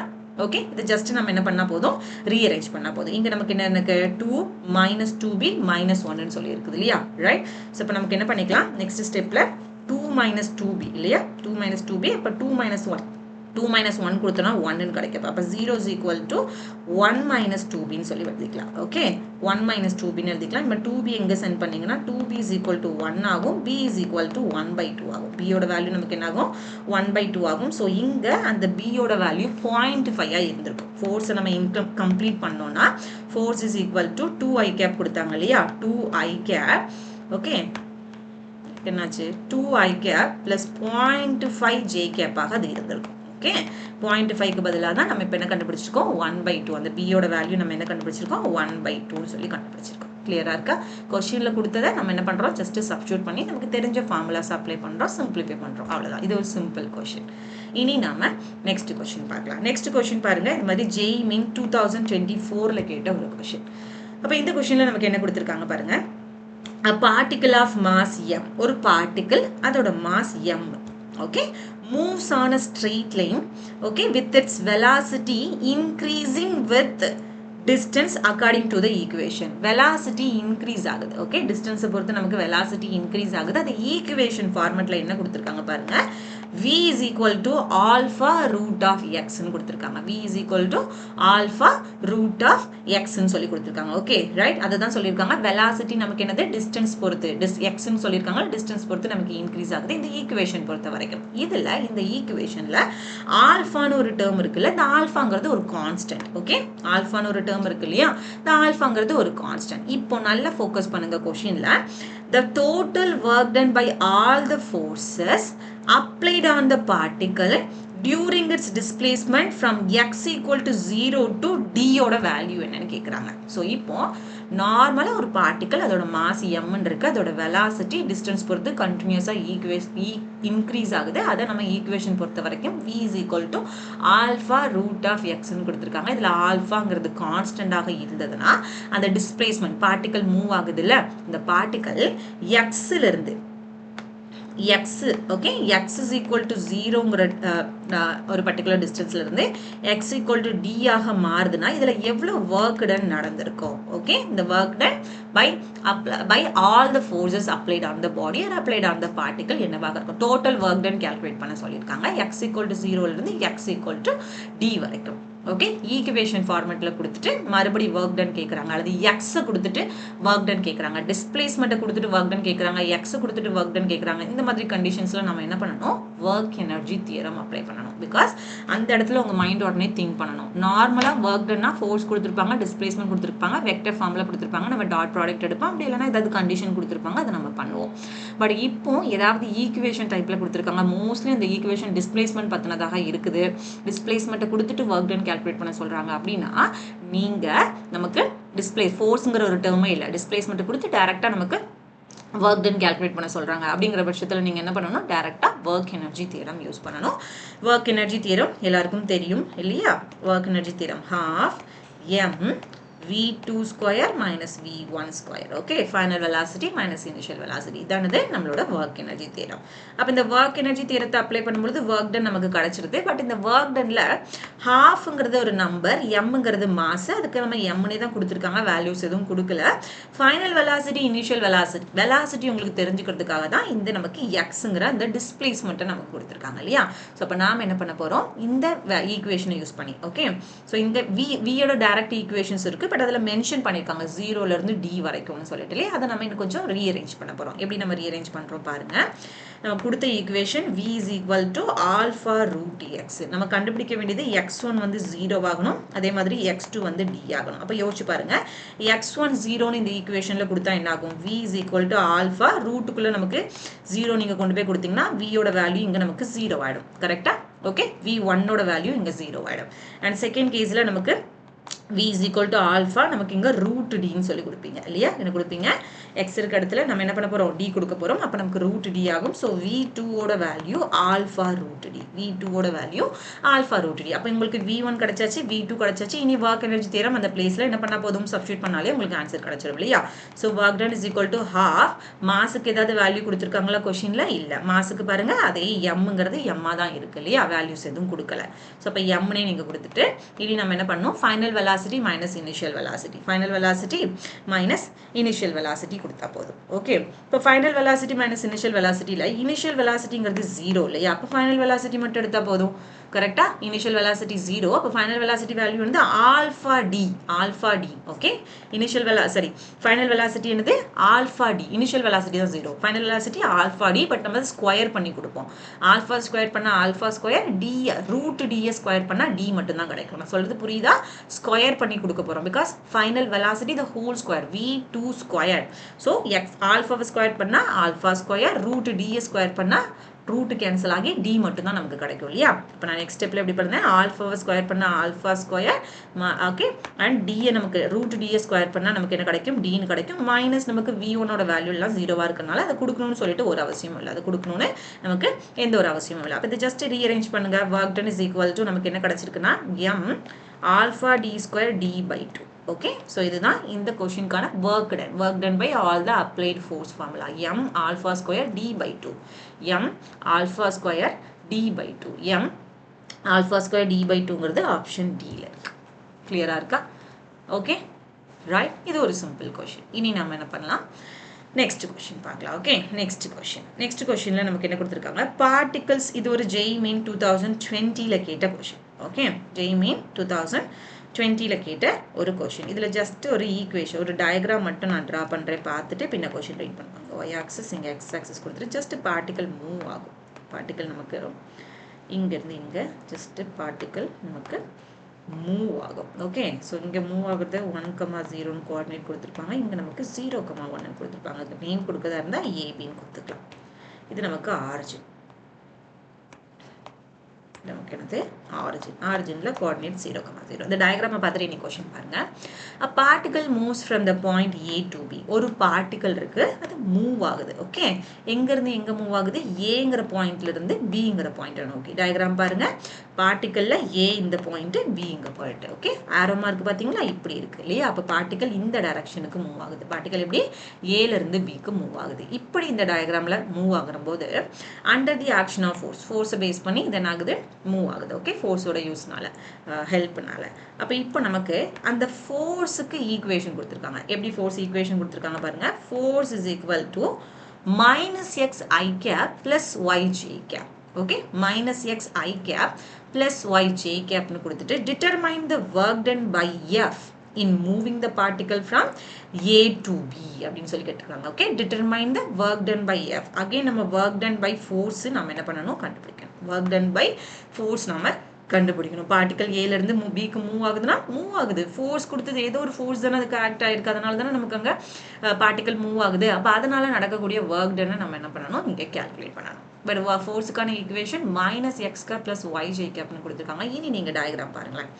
டயக்ராமில் இது எக்ஸ் ஆக்சஸில் ஏங்கிற ஒரு பொசிஷனில் இருக்க பாயிண்ட் இருக்கக்கூடிய பொசிஷன் பாருங்கள் 1,0. ஓகே y ஆக்சிஸ்ல bங்கிற ஒரு பாயிண்ட் இருக்கு. பாயிண்ட் இருக்கக்கூடிய வேல்யூஸ் வந்து 0,1. இது கோஆர்டினேட்ல கொடுத்துருக்காங்க. xy as itல இருக்கு இல்லையா? as it, I'm sorry, எனக்கு இன்னைக்கு வாய் ரொம்ப வளருது. I'm sorry, இது as it இல்லை. ஓகே xy ஆக்சிஸ்ல இருக்கு, xy கோஆர்டினேட் சிஸ்டத்துல இருக்கு இல்லையா? அப்போ 1,0ங்கிறது நமக்கு என்னன்னு கொடுக்கலாம்? கோஆர்டினேட் சிஸ்டத்துல நம்ம இது என்னன்னு கொடுக்கலாம்? x1 y1 கொடுக்கலாமா? ஓகே 1ங்கிறது x1ஓட வேல்யூ 1, y1ஓட வேல்யூ 0. ஓகே அதே மாதிரி இங்க எடுத்தீங்கன்னா நமக்கு x2 y2. Okay x2 y2. So இந்த கோஆர்டினேட் பத்தின பேசிக்ஸ் உங்களுக்கு தெரியும் இல்லையா? சும்மா ஆப்ஜெக்ட் இந்த ஆரிஜின்ல இருந்ததுன்னா ஆப்ஜெக்ட் இப்படி x ஆக்சிஸ்ல டிராவல் பண்ணி வரும்பொழுது இது ஒரு 1 மீட்டர் வந்திருக்குன்னா y ஆக்சிஸ்ல அதுக்கு மூவ்மெண்ட் இல்லை, அதனால அது 0. புரிஞ்சுதுங்களா? y ஆக்சிஸ்ல மூவ்மெண்ட் இல்லை, அதனால அது 0. அதனால தான் நான் x1 1 ஆகவும் y1 0 ஆகவும் கொடுத்துருக்கேன். அப்படியே நீங்க y ஆக்சிஸ் போனீங்கன்னா y ஆக்சிஸ்னு சொல்லி வரும்பொழுது இங்க y ஆக்சிஸ்ல தான் ஒரு 1 மீட்டர் டிராவல் பண்ணிருக்கு. அப்போ y ஆக்சிஸ்க்கு மீட்டரோ சென்டிமீட்டரோ சும்மா ஞாபகம் வச்சுக்கோங்க, ஒரு 1 வேல்யூ, ஒரு 1 மீட்டர் டிராவல் பண்ணிருக்கு. எக்ஸாம்பிளுக்கு சொல்றேன். பட் x-க்கு இங்க ஏதோ ஒரு மூவ்மெண்ட்டும் கிடையாது. x-க்கு x ஆக்சிஸ்ல ஏதோ ஒரு மூவ்மெண்ட்டும் இல்லை. ஸோ x2 இருக்க இடத்துல நமக்கு என்ன கொடுத்துருக்காங்க? 0 கொடுத்துருக்காங்க. y2ங்கிறது ஒரு பர்டிகுலர் டிஸ்டன்ஸ் டிராவல் ஆகி வந்தது. ஸோ ஜஸ்ட் ஆப்ஜெக்ட் அல்லது பார்ட்டிகல் ஏல இருந்து பிக்கு நமக்கு மூவ் ஆயிருக்கு. xy பிளேன்ல நமக்கு கொடுத்ததுனால அது கோஆர்டினேட் சிஸ்டமா நம்ம என்ன பண்ணியிருக்கோம்? எடுத்திருக்கோம். புரிஞ்சுதா? கொஸ்டின் எக்ஸ்பிளனேஷன் புரியுதா? ரைட். ஸோ நமக்கு கொடுத்த ஃபோர்ஸ்ல இருந்து நம்ம என்ன கண்டுபிடிக்கணும்? ஒர்க் டன் கண்டுபிடிக்கணும். சரியா? சரி, அப்போ நம்ம என்ன பண்ணலாம்? ஃபர்ஸ்ட் நமக்கு கொடுத்த ஃபோர்ஸ் இஸ் ஈக்குவல் டு நமக்கு -x i cap plus y j cap கொடுத்துட்டு ஒர்க் டன் கண்டுபிடிக்க சொல்றாங்க. ஒர்க் டன் எதுல இருந்து எதுக்கு? பாயிண்ட் ஏல இருந்து பாயிண்ட் பிக்கு. பாயிண்ட் A ஓட வேல்யூ என்னது? பாயிண்ட் A ஓட வேல்யூ என்னது? x1, y1, that is 1,0. Point B ஓட வேல்யூ என்னது? பாயிண்ட் B ஓட value x2, y2, that is 0,1. Okay point A to point Bங்கிறது கொஸ்டின்ல கொடுத்தாங்க. டயக்ராம்ல என்ன இருக்கு? 1,0ல இருந்து 0,1க்கு. ஓகே x1 y1ல இருந்து x2 y2க்கு பார்ட்டிகல் என்ன ஆயிருக்கு? டிராவல் ஆயிருக்கு இல்லையா? அப்ப இத நாம என்ன பண்ணணும்? இந்த வேல்யூவை நம்ம என்ன பண்ணணும்? கால்குலேட் பண்ணணும். ஸோ இதை நம்ம எப்படி ஒர்க் டன் கால்குலேட் பண்ணலாம்? ஃபோர்ஸ் இந்த மாதிரி நமக்கு வேரி ஆகிற மாதிரினா ஒர்க் டனை நம்ம என்ன பண்ணுவோம்? இன்டகிரேட் பண்ணுவோம் இல்லையா? அப்போ இங்கே நமக்கு ஒர்க் டன் கால்குலேட் பண்ணுறதுக்கு எந்த மெத்தடை நம்ம யூஸ் பண்ண போகிறோம்? இன்டகிரேஷன் யூஸ் பண்ண போகிறோம். Okay right. அப்போ ஒர்க் டன் கால்குலேட் பண்ணுறதுக்கு இன்டகிரேஷன் யூஸ் பண்ணுறோம். ஃபோர்ஸ்ல இருந்தே எடுங்க. Okay force is equal to -x i cap, correct, plus I'm sorry, -x i cap plus y j cap. So இப்போ இதில் எனக்கு ஒர்க் டன் வேணும். ஸோ ஒர்க் டனை நான் x தனியாக y தனியாக இன்டகிரேட் பண்ணணும் இல்லையா? xங்கிறது -x. ஸோ -x dx பொறுத்து நான் இன்டகிரேட் பண்ண போகிறேன். ப்ளஸ் கொடுத்துட்டு y எதை பொறுத்து இன்டகிரேட் பண்ணணும்? dy பொறுத்து இன்டகிரேட் பண்ணணும். அப்போ நம்ம என்ன பண்ணிக்கணும்? இன்டகிரேஷன் சைனும் போட்டுக்கிறோம். இன்டகிரேஷன் சைனில் அந்த இன்டகிரேஷனில் நம்ம லிமிட் அப்ளை பண்ணணும். அந்த லிமிட்டுக்கு தான் அந்த xy கோஆர்டினேட் சிஸ்டத்தில் வேல்யூ இருக்கு இல்லையா? ரைட். ஸோ அந்த லிமிட் எப்படி அப்ளை பண்ணுவீங்க நீங்கள்? லிமிட் நமக்கு என்ன கொடுக்கணும்? x1. ஓகே தெரியுதா? அது x1 y1, இங்கே நமக்கு x2 y2 இல்லையா? இப்படிதான் லிமிட் கொடுக்கணும் இல்லையா? ஸோ இப்போ நம்ம என்ன பண்ண போகிறோம்? வேல்யூஸ்க்கு லிமிட் கொடுக்கலாம். ஓகே இப்போ work done is equal to integral over x1ஓட வேல்யூ எவ்வளோட? 1, y1 வேல்யூ எவ்வளோட? 0. கரெக்டா? ஓகே இப்போ x1 is 1, sorry, x1 is 1, y1 is 0, minus x dx plus integral. எல்லாருக்கும் இன்டகிரேஷன் தெரியும் அப்படின்னு நான் நம்புறேன். ஏதாவது டவுட் இருக்குதுன்னா செஷன் கீழே கமெண்ட் பண்ணுங்க. Okay right. அடுத்து நமக்கு y1 நமக்கு x2 y2 இல்லையா? ஸோ இப்போ x2 ஓட வேல்யூ எவ்வளோடா? 0 அண்ட் y2 ஓட வேல்யூ எவ்வளோ கொடுத்துருக்காங்க? 1 கொடுத்துருக்காங்க இல்லையா? ரைட். ஸோ நமக்கு x2 ஓட வேல்யூ 0, x2 ஓட வேல்யூ 0, y2 ஓட வேல்யூ 1, y dy பொறுத்து நான் என்ன பண்ண போறேன்? இன்டகிரேட் பண்ண போறேன். இன்டகிரேஷன் ஃபார்மட் எப்படி எழுதுறேன்னு புரியுதா? இன்டகிரேஷன் ஃபார்மட் நம்ம எப்படி எழுதிருக்கோம்னு புரியுதா? ஜஸ்ட் ஃபோர்ஸை நம்ம இன்டகிரேட் பண்றோம். ஃபோர்ஸுக்கு அங்கே வேல்யூஸ் கொடுத்துருக்காங்க -x i cap plus y j capனு. இந்த i cap j capலாம் யூனிட் வெக்டர், அதை இன்டகிரேஷனுக்குள்ள கொண்டு வரக்கூடாது. மெயின் டேர்ம் மட்டும் எடுத்தா போதும். That is -x plus y இருக்கு. -x இன்டகிரேட் பண்றது நம்ம dx பொறுத்து இன்டகிரேட் பண்ணோம். தென் செப்பரேட் இன்டகிரல்ல y இன்டகிரேட் பண்ண ty பொறுத்து இன்டகிரேட் பண்ண போறோம். ஸோ நம்ம லிமிட் கொடுக்கும் பொழுது நமக்கு இங்க கோஆர்டினேட்ல ஏல இருந்து பிக்கு மூவ் ஆகும் பொழுது இருக்கக்கூடிய ஒர்க் டன் தானே கண்டுபிடிக்க சொல்லியிருக்காங்க. அப்போ ஏங்கிற பொசிஷன்ல x1 y1 இருக்கு, பிங்கிற பொசிஷன்ல x2 y2 இருக்கு. அதை நம்ம லிமிட்ல அப்ளை பண்ணி ஒரு ப்ராப்பர் செட்டப்கான இன்டகிரேஷனை நம்ம எடுத்து வச்சிருக்கோம். Okay right. இனி எல்லாருக்கும் இன்டகிரேஷன் தெரியும் இல்லையா? இன்டகிரேஷன் என்ன பண்ணலாம்? இன்டகிரேஷன் இந்த மாதிரி எக்ஸ் இருந்ததுன்னா இதை இன்டகிரேட் பண்ணா கிடைக்கும் எக்ஸ் ஸ்கொயர் பை 2 கிடைக்கும். பேசிக் ஃபார்முலா தெரியும் இல்லையா? ஒய் இன்டகிரேட் பண்ணா கிடைக்கும் ஒய் ஸ்கொயர் பை 2 கிடைக்கும். ஸோ இங்க இருக்கக்கூடிய லிமிட்டை நம்ம என்ன பண்ணுவோம்? இங்க இருக்கக்கூடிய லிமிட்டை நம்ம என்ன பண்ணுவோம்? அந்த ரைட் சைடில் நம்ம எழுதிடுவோம். அந்த ஸ்கொயர் ப்ராக்கெட்டுக்கு ரைட் சைடில் எழுதிடுவோம். ஞாபகம் இருக்கா? ஓகே. ஸோ இப்போ இதை தான் நான் என்ன பண்ண போறேன்? நெக்ஸ்ட் ஸ்டெப்ல பண்ண போறேன். ஓகே. இப்போ work done is equal to minus x square, minus sign மறந்துடாதீங்க, மைனஸ் எக்ஸ் ஸ்கொயர் பை 2, எக்ஸை டிஎக்ஸ் பொறுத்து இன்டகிரேட் பண்ணும்பொழுது அப்போ அந்த லிமிட் நான் இங்கே 0 to 1 எழுதிக்கிறேன்.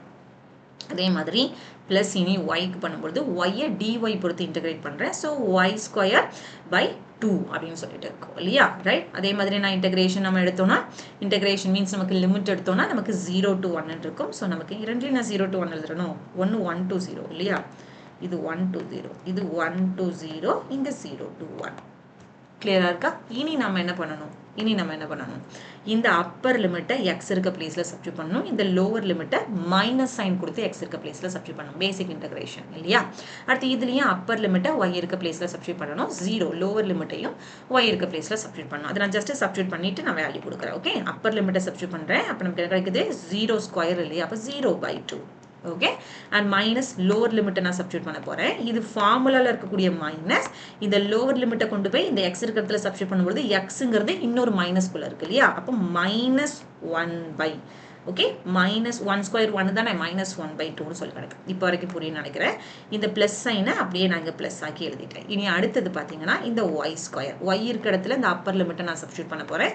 பேசிக் இன்ட்ரோடக்ஷன் தெரியாதவங்களுக்கு இது குயிக்காக முடியும், தெரியாதவங்களுக்காக நான் அதை எழுதி காட்டுறேன். இது இப்படி வந்தது, வேற ஒன்றும் இல்லை. ஓகே. இப்போ ஒய் ஸ்கொயர் அப்பர் லிமிட்டை நான் சப்ஸ்டிட்யூட் பண்ண எனக்கு என்ன கிடைக்கும்? 1. இப்போ 1 square that is 1 only. So இப்போ 1 by 2னு சொல்லி கொடுத்துடலாம். மைனஸ் லோவர் லிமிட் எவ்வளோ? 0. அப்போ 0 சப்ஸ்டிட்யூட் பண்ண எனக்கு என்ன கிடைக்கும்? 0 by 2 கிடைக்கும். 0 by 2 கிடைக்கும் இல்லையா? ஸோ அப்போ இந்த ரெண்டு 0 by 2, இதுவும் 0 by 2. அப்போ இதை எடுக்கணும்னு ஒரு அவசியமும் இல்லை. இந்த சைட் பாருங்க, இதுல ஒரு 1 by 2 இருக்கு, இதுல மைனஸ் ஆஃப் மைனஸ் 1 by 2 இருக்கு. மைனஸ் ஆஃப் மைனஸ் நமக்கு என்ன ஆயிடும்? பிளஸ் ஆயிடும். கரெக்டா? ரைட். மைனஸ் மைனஸ் நமக்கு என்ன ஆயிடும்? பிளஸ் ஆயிடும். ஸோ இங்க ஒரு பிளஸ் 1 by 2 இருக்கு, இதுல ஒரு பிளஸ் 1 by 2 இருக்கு இல்லையா? அப்போ டோட்டல் ஒர்க் டன் வேல்யூ நம்ம எப்படி இருக்கு? இந்த மைனஸும் சேர்ந்து நமக்கு பிளஸ் ஆகுது இல்லையா? அப்போ பிளஸ் 1 by 2, அகைன் ஒரு பிளஸ் 1 by 2. இப்போ 1 by 2 plus 1 by 2 மீன்ஸ் ஹாஃபும் சேர்ந்தா என்ன கிடைக்கும்? 1 கிடைக்கும். ஸோ இப்போ 1 ஜூலுங்கிறது ஃபைனல் ஆன்சர். 1 ஜூலுங்கிறது இங்கே இருக்கக்கூடிய ஒர்க் டனோட வேல்யூ. Okay right. Work done by force, அவங்க கொடுத்த ஈக்குவேஷன் ஃபோர்ஸ் படி நமக்கு ஆப்ஜெக்ட் ஏலேருந்து, பார்ட்டிகல் ஏலேருந்து பிக்கு மூவ் ஆகும் பொழுது அங்கே ஆகக்கூடிய ஒர்க் டனோட வேல்யூ. கிளியரா இருக்கா? Okay right. ஸோ இது நமக்கு கிளியராக இருக்குன்னா இனி நம்ம என்ன பண்ணலாம்? நெக்ஸ்ட் கொஸ்டின் பார்க்கலாம். ஓகே. இப்போ நெக்ஸ்ட் கொஸ்டின் பாருங்க. அ பிளாக் ஆஃப் மாஸ். ஓகே. இதுக்கு அகைன் ஒரு டயக்ராம் உண்டு இல்லையா? ரைட். சரி, ஓகே, ஒன்றும் பிரச்சனை இல்லை.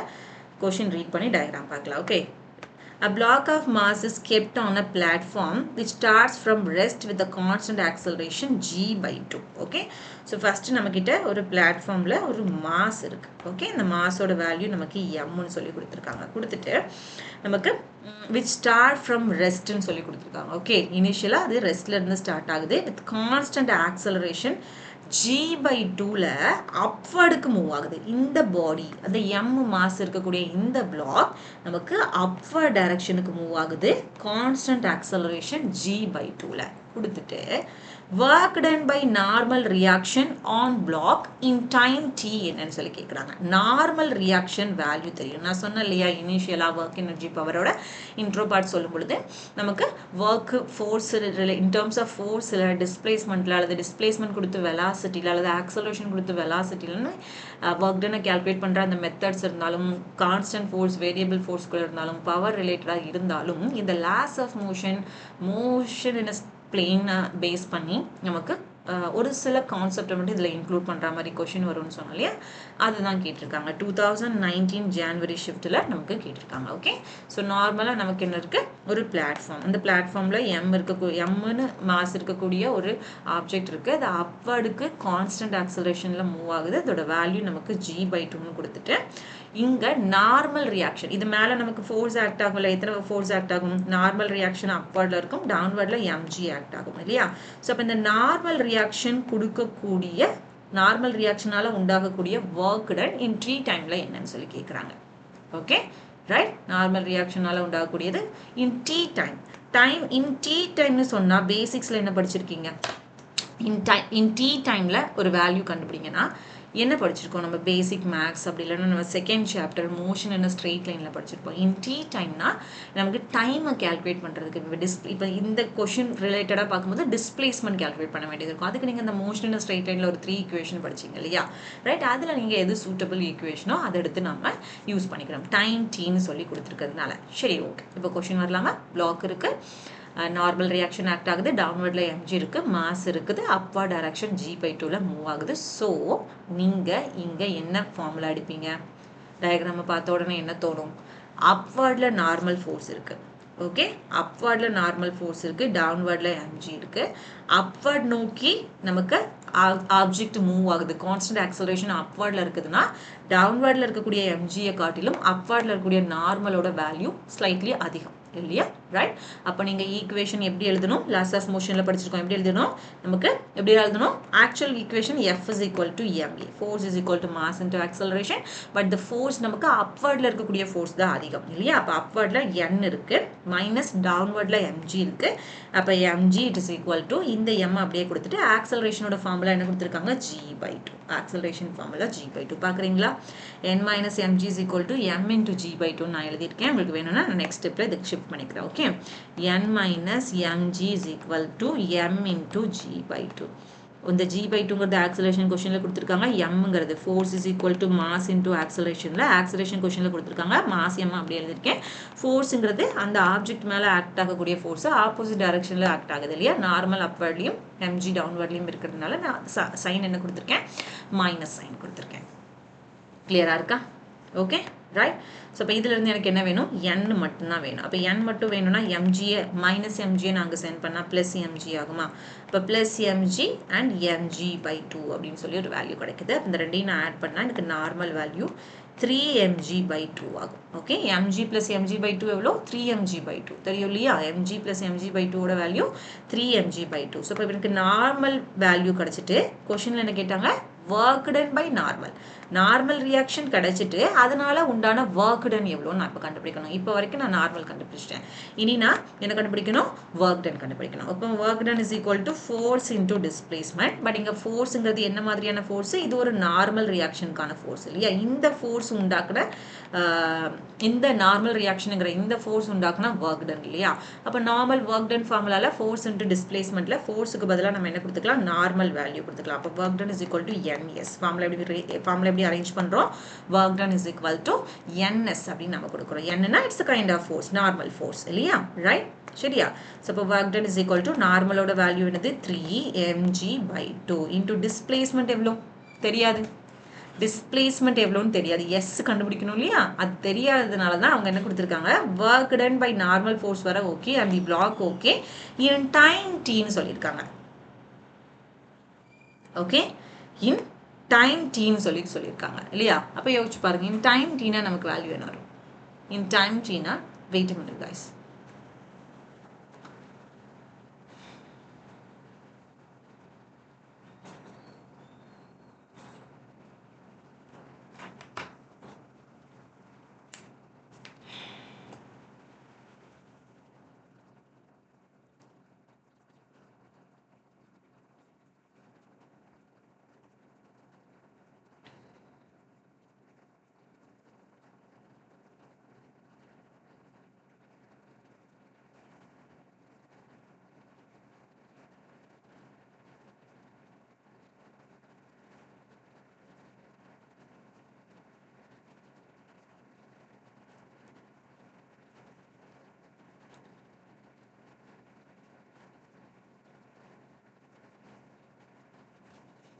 ஓகே, ஓகே, சரி. இன் டைம் டீன்னு கொடுத்துருக்காங்க. இப்போ டைம் டீன்னு சொல்லும்பொழுது நீங்கள் என்ன பண்ணணும்? ஈக்குவேஷன் ஆஃப் மோஷனை நம்ம என்ன பண்ணணும்? யூஸ் பண்ணணும். ஓகே, ஈக்குவேஷன் ஆஃப் மோஷனில் நம்ம என்ன யூஸ் பண்ணலாம்? ஈக்குவேஷன் ஆஃப் மோஷனில் நமக்கு டைமை யூஸ் பண்ணக்கூடிய ஒரு ஈக்குவேஷன் எடுத்துக்கலாம். ஃபார் எக்ஸாம்பிள் இப்போ நம்ம டைமை யூஸ் பண்ணி டிஸ்பிளேஸ்மெண்ட் கேல்குலேட் பண்ணோம் இல்லையா? டைமுக்கு வந்து நமக்கு டீன்னு சொல்லி கொடுத்துருக்காங்க. அப்போ நம்ம டிஸ்பிளேஸ்மெண்ட் ஈக்குவேஷன் கேல்குலேட் பண்ணும்பொழுது நீங்கள் என்ன பண்ணிக்கலாம்? Just s is equal to u t plus half a t square use பண்ணலாம் இல்லையா? S is equal to u t plus half a t square இல்லையா? ஏடி ஸ்கொயருக்கு பதிலாக நம்ம என்ன கொடுத்துக்கலாம்? ஏடி ஸ்கொயர் இப்போதைக்கு அது AT ஸ்கொயர் நார்மல் ஃபார்முலாலே இருக்கட்டும். இந்த கொஸ்டின் பொறுத்த வரைக்கும் ஆப்ஜெக்ட் வந்து இனிஷியலாக ரெஸ்ட்டில் இருந்தது இல்லையா? அப்போ ஆப்ஜெக்ட் இனிஷியலி ரெஸ்ட்டில் இருந்ததுன்னா அதில் யூவோட வேல்யூ என்னவாக இருந்திருக்கும்? 0வாக இருந்திருக்கும். அப்போ யூவோட வேல்யூ 0வாக இருந்ததுன்னா இந்த டேர்ம் நமக்கு கட் ஆகிடும் இல்லையா? தென் ஆக்சலரேஷனுங்கிறது g/2. ஓகே, அப்வர்ட் டைரக்ஷனில் நமக்கு மூவ் ஆகுது. g/2 ஆக்சலரேஷன் கொடுத்துருக்காங்க. அந்த ஈக்குவேஷன் நான் எப்படி ரீஃப்ரேம் பண்ணுறேன்? s is equal to 1/2 g/2 t ஸ்கொயர்னு மாற்றிக்கிறேன். 1/2 g/2 t ஸ்கொயர்னு மாற்றிக்கிறேன். ஓகே, அப்போ s is equal to எனக்கு என்ன கிடைக்கும்? g/4 t ஸ்கொயர்னு கிடைக்கும் இல்லையா? g/4 t ஸ்கொயர்னு கிடைக்கும். இப்போ டிஸ்பிளேஸ்மெண்ட் எனக்கு கிடைச்சாச்சு. ஸோ டிஸ்பிளேஸ்மெண்ட் எடுத்துகிட்டு வந்து இங்கே நான் என்ன பண்ணணும்? சப்ஸ்டியூட் பண்ணணும் ஒர்க் இருக்க இடத்துல இல்லையா? என்ன கிடைச்சது எனக்கு? g/4 t square. g/4 t square இல்லையா? ஜஸ்ட் அவ்வளோதான். ஒர்க் டனோட ஃபார்முலா என்ன கிடைச்சிருக்கு? 3m g square t square divided by 2 4s are 8 இல்லையா? அப்போ 3m g square t square by 8ங்கிறது தான் இந்த கொஷினில் நார்மல் ரியாக்ஷன் கிரியேட் பண்ண அந்த ஒர்க். நார்மல் ரியாக்ஷனால உண்டான ஒர்க் வேல்யூ. ஓகே, அது எவ்வளோ கொடுத்துருக்காங்க? 3mg square t square by 8. Okay, 3mg square t square by 8. So இது நமக்கு ஆப்ஷன் டியில் இருக்கு. ஆப்ஷன் டியில் இருக்கு. கிளியராக இருக்கா? Okay, right. இனி நம்ம என்ன பண்ணலாம்? நெக்ஸ்ட் கொஸ்டின் பார்க்கலாம். நெக்ஸ்ட் கொஸ்டின்ல ஜே மீன்ஸ் 2025ல கேட்ட கொஸ்டின். ஓகே, 2025ல ஜான்வரி ஷிஃப்ட்ல கேட்ட ஒரு கொஸ்டின். இது கம்ப்ளீட்லி கைனடிக் எனர்ஜி ரிலேட்டடாக இருக்கு. கொஸ்டின் பாருங்க. A ball having kinetic energy KE is just projected at an angle 60 degree from the horizontal. Okay, from the horizontal. What will be the kinetic energy of the ball at the highest point of its flight ன்னு சொல்லி கேட்டிருக்காங்க. சிம்பிளாக யோசிங்க. ஒரு பால் இதோட kinetic energy K, அதை நம்ம இனிஷியலாக ஹரிசாண்டலில் இருந்து ஒரு 60 டிகிரியில் நம்ம த்ரோ பண்ணால் அந்த பால் ஓகே ஹையஸ்ட் பாயிண்ட்டை ரீச் பண்ணும்பொழுது அந்த பாலோட கைனட்டிக் எனர்ஜி என்னவாகும் அப்படின்னு சொல்லி கேட்டிருக்காங்க. ஓகே, இப்போ நார்மலாக அவங்க எல்லாருக்கும் தெரியும் கைனட்டிக் எனர்ஜி நம்ம கால்குலேட் பண்ணுறோன்னா initial kinetic energy, final kinetic energy படிச்சிருப்போம் இல்லையா? ஒர்க் எனர்ஜி தியரத்தில் initial kinetic energy, final initial kinetic energy மாற்றம் இல்லை, just ½ mv square. Kinetic energy ½ mv ஸ்கொயராக தான் இருக்கும். எப்போ அது டாப் பாயிண்ட்டை ரீச் பண்ணுதோ அப்போ நம்மளோட கைனடிக் எனர்ஜி என்னவா மாறி இருக்கும்? ½ mv ஸ்கொயர் காசு ஸ்கொயர் தீட்டாவாக மாறி இருக்கும். v ஸ்கொயர் காசு ஸ்கொயர் தீட்டாவாக மாறி இருக்கும் இல்லையா? ரைட். ஸோ இது நம்ம ஒவ்வொரு பொசிஷன்லையும் கைனடிக் எனர்ஜி எப்படி வேரி ஆகுதுன்னு நம்ம ஒரு டெரிவேஷன் நம்ம டெரைவ் பண்ணி படிச்சிருப்போம். ஃபார்முலா ஷீட் இருந்ததுன்னா அதை நம்ம இப்போ டேரெக்டாக யூஸ் பண்ணிக்கலாம். ஓகே, ஜஸ்ட் ஃபைனல் பாயிண்ட் அல்லது ஹையஸ்ட் பாயிண்ட் ரீச் பண்ணும்போது, ஃபைனலில் ஹையஸ்ட் பாயிண்ட் ரீச் பண்ணும்போது final kinetic energy ½ mv square காசு ஸ்கொயர் தீட்டாவாக இருக்குதுன்னு சொல்லிடலாம் இல்லையா? ரைட். ஸோ அப்போ இங்கே நமக்கு என்ன கேட்டிருக்காங்க? What will be the kinetic energy of the ball at the highest point அப்படின்னு சொல்லி கேட்டிருக்காங்க இல்லையா? ரைட். அப்போ நமக்கு ஹையஸ்ட் பாயிண்ட் நம்ம final point by initial point நம்ம கொடுத்துருக்கோம் வைங்களேன். ஃபைனல் பாயிண்டோட value ½ mv square and initial பாயிண்ட்டுக்கு again ½ mv square. Okay, final இல்லையா? காசு ஸ்கொயர் தீட்டா அண்ட் இங்கே நமக்கு மறுபடி ½ mv ஸ்கொயர்னா இந்த ½ mv ஸ்கொயர் இந்த ½ mv ஸ்கொயர் கேன்சல் ஆகும். So final kinetic energy by initial kinetic எனர்ஜியோட வேல்யூ ஜஸ்ட் என்ன தெரியும்? காசு ஸ்கொயர் தீட்டான்னு தெரியும். காசு ஸ்கொயர் தீட்டான்னு சொல்லி கிடைக்கும் இல்லையா? ரைட். ஸோ இப்போ காசு ஸ்கொயர் தீட்டான்னு சொல்லி கிடைக்கும். ஃபைனல் கைனடிக் எனர்ஜிங்கிறது எப்போ ஒரு ஆப்ஜெக்ட் கரெக்டாக ஹையஸ்ட் பாயிண்ட் ரீச் பண்ணுதோ அதில் என்ன ஆகும்? ஒரிஜினல் கைனடிக் எனர்ஜிலேருந்து 4 டைம்ஸ் கம்மியாகும் இல்லையா? ஒரிஜினல் கைனடிக் எனர்ஜிலேருந்து 4 டைம்ஸ் கம்மியாகும். அப்போ ஒரிஜினல் கைனடிக் 4 டைம்ஸ் கம்மியாகும்னா இதோட வேல்யூ நம்ம என்ன கொடுக்கலாம்? Final kinetic energy will be equal to என்ன கொடுக்கலாம்? 1/4ன்னு சொல்லி கொடுக்கலாம். ஓகே, அப்போ நமக்கு இங்கே என்ன கொடுத்துருக்காங்க? KE/4. KE/4 இது ஒரு ப்ராப்பர் டெரிவேஷன் இருக்கும், நம்ம டெரைவ் பண்ணி எடுப்போம். அப்படி இல்லைனா நீங்கள் டேரெக்டாக இனிஷியலாக இருக்கும்போது kinetic energy highest point reach பண்ணும்போது கைனடிக் எனர்ஜி வந்து 4 டைம்ஸ் நமக்கு கம்மியாகும். Okay, divided by 1/4 times of initial kinetic எனர்ஜின்னு சொல்லி படிச்சிருப்போம். இது இந்த டெரிவேஷன்ஸ் எதுவும் எழுதணும்னு சொல்லிட்டு ப்ராப்பர் டெரிவேஷன்ஸ் எதுவும் எழுதணும்னு அவசியம் இல்லை. ஜஸ்ட் இந்த பாயிண்ட்டை பார்த்துட்டாலே டேரெக்டாக ஆன்சர்ஸும் நம்ம என்ன பண்ணிக்கலாம்? எடுத்துக்கலாம். கிளியராக இருக்கா? சரியா? அப்போ இது கிளியராக இருக்குன்னா இனி நம்ம என்ன பண்ணலாம்? நெக்ஸ்ட் கொஸ்டின் பார்க்கலாம். நெக்ஸ்ட் கொஸ்டின் ஜெய் மெயின் 2024 ஜான்வரியில் கேட்ட கொஸ்டின். இந்த கொஸ்டினில் என்ன கொடுத்துருக்காங்க பாருங்க. 2 bodies of mass 4 gram and 25 gram. 2 bodies இருக்கு. இதோட மாஸ் எவ்வளோ கொடுத்துருக்காங்கன்னா 4 gram இருக்கு, 25 gram இருக்கு. Okay, right. 1 minute guys.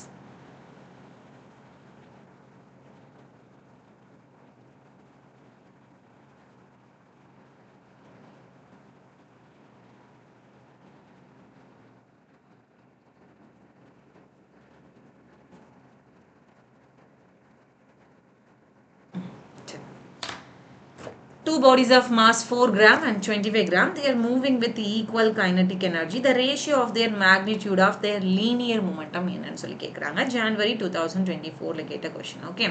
அப்ப linear momentumக்கும் kinetic energyக்கும் என்ன relation? Linear momentumக்கும் kinetic energyக்குமான relation between linear momentum and kinetic energy formula ஆனது kinetic energy it is equal to square times of okay p square by 2m அப்படினு சொல்லி படிச்சிருப்போம். linear momentum p linear momentum p னு denote பண்ணுவோம். kinetic energyங்கிறது k இல்லையா? அப்ப kinetic energy is directly proportional to p square by 2m அப்படி நம்ம படிச்சிருப்போம். அப்ப இதில இருந்து நமக்கு kinetic energyக்கு வேல்யூ என்ன கேட்டிருக்காங்க. அது கைனடிக் எனர்ஜிக்கும் லீனியர் மொமெண்டத்துக்கும் இங்க கைனடிக் எனர்ஜில மாஸ் வேல்யூ கொடுத்திருக்காங்க. 4 கிராம் 25 கிராம் இருக்கக்கூடிய மாஸ் தான் ஈக்குவல் கைனடிக் எனர்ஜில மூவ் ஆகுற மாதிரி இல்லையா? அப்ப நீங்க என்ன பண்ணணும்னா லீனியர் மொமெண்டத்துக்கும் மாஸுக்குமான ரிலேஷன் பார்த்தா போதும். லீனியர் மொமெண்டத்துக்கும் மாஸுக்குமான ரிலேஷன் பார்த்தா போதும். கைனடிக் எனர்ஜி ஃபார்முலானது half m v square it is equal to p square by 2m. கரெக்ட்டா? எதுக்கு எடுத்தா போதும்னு சொல்றேன். இந்த மாஸுக்கும் இந்த லீனியர் மொமெண்டம் மட்டும் எடுத்தா போதும். ஓகே? அப்ப mass is directly proportional to p square linear momentum square இல்லையா right so நீங்க ஸ்கொயர் லெஃப்ட் சைடு எடுத்தீங்கன்னா m is directly அல்லது root m is directly proportional to p ன்னு வரும் அப்படினா p is equal to root m ன்னு கிடைக்கும் இல்லையா p is equal to root m இது just a relation linear momentumத்துக்கும் நம்மளோட மாஸுக்குமான ரிலேஷன் மட்டும் தான் இங்க எழுதி இருக்கோம் இல்லையா right so இப்போ நமக்கு ரிலேஷன் linear momentumத்தோட வேல்யூ கிடைக்கணும் இப்போ linear momentum நமக்கு ரெண்டு வேல்யூஸ்ல கொடுத்திருக்காங்க அப்ப p1 by p2 it is equal to mass எப்படி இருக்கு it is root of mass இல்லையா directly proportional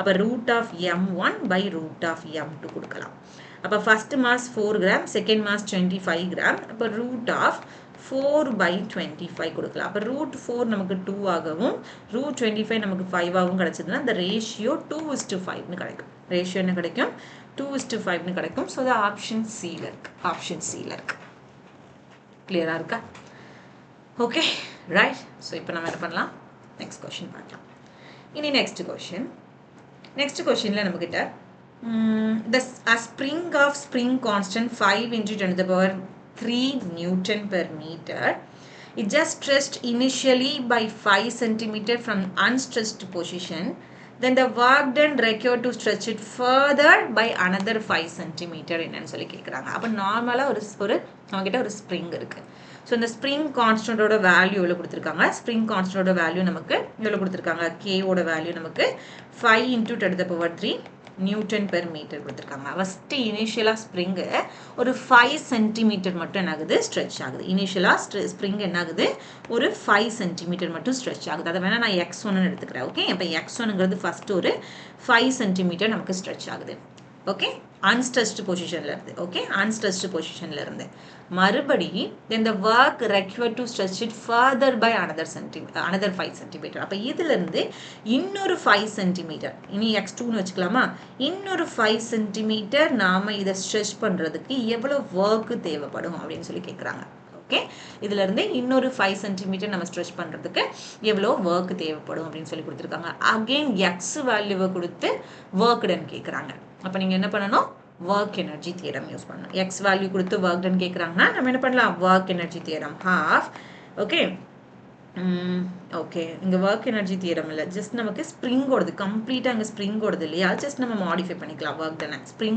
spring டைப்ல இருக்கு இல்லையா அப்ப work done is equal to half and the spring constant k கொடுத்துட்டு பொசிஷன் மாத்திக்கலாம் இல்லையா final position minus initial position okay இந்த ஃபார்முலா யூஸ் பண்ணலாம் final position minus initial position so first உங்களுக்கு x2 ஓட வேல்யூ தெரிஞ்சிருக்கணும் x2 ஓட வேல்யூங்கிறது 5 cm x2ங்கறத 5 ன்னு சொல்றதை விட initial positionல இருந்து first 5 அந்த 5ல இருந்து further இல்லையா ஓகே further by another 5 னா நீங்க இதில இருந்தே கால்குலேட் பண்ண வேண்டியது இருக்கும் இல்லையா x2வை இன்னும் கொஞ்சம் நாம என்ன பண்றோம் ஸ்ட்ரெச் பண்றதா இருந்தா இங்க இருந்தே நம்ம ஸ்ட்ரெச் பண்றோம் ஃபர்ஸ்ட் unstretched பொசிஷன்ல இருந்து 5 cm மறுபடியும் அந்த 5 cm ல இருந்து இன்னொரு 5 cm அப்ப டோட்டலா the x2 ஓட வேல்யூங்கிறது 10 cm 10 cm நம்ம ஸ்ட்ரெச் பண்ணா எவ்வளவு வர்க் அங்க கொடுக்க வேண்டியது இருக்கும் இதான் கான்செப்ட் புரியுதா ஓகே சோ இதுல நம்ம என்ன பண்ணிக்கலாம்னா வேல்யூஸ் ஃபர்ஸ்ட் x1 க்கு பாருங்க x1 வந்து இது எல்லாமே நியூட்டன் மீட்டர்ங்கற யூனிட்ல இருக்கு பட் நம்ம 5 சென்டிமீட்டர்ல வச்சிருக்கோம் அப்ப அத நம்ம என்ன பண்ணிக்கலாம் மீட்டரா மாத்திக்கலாம்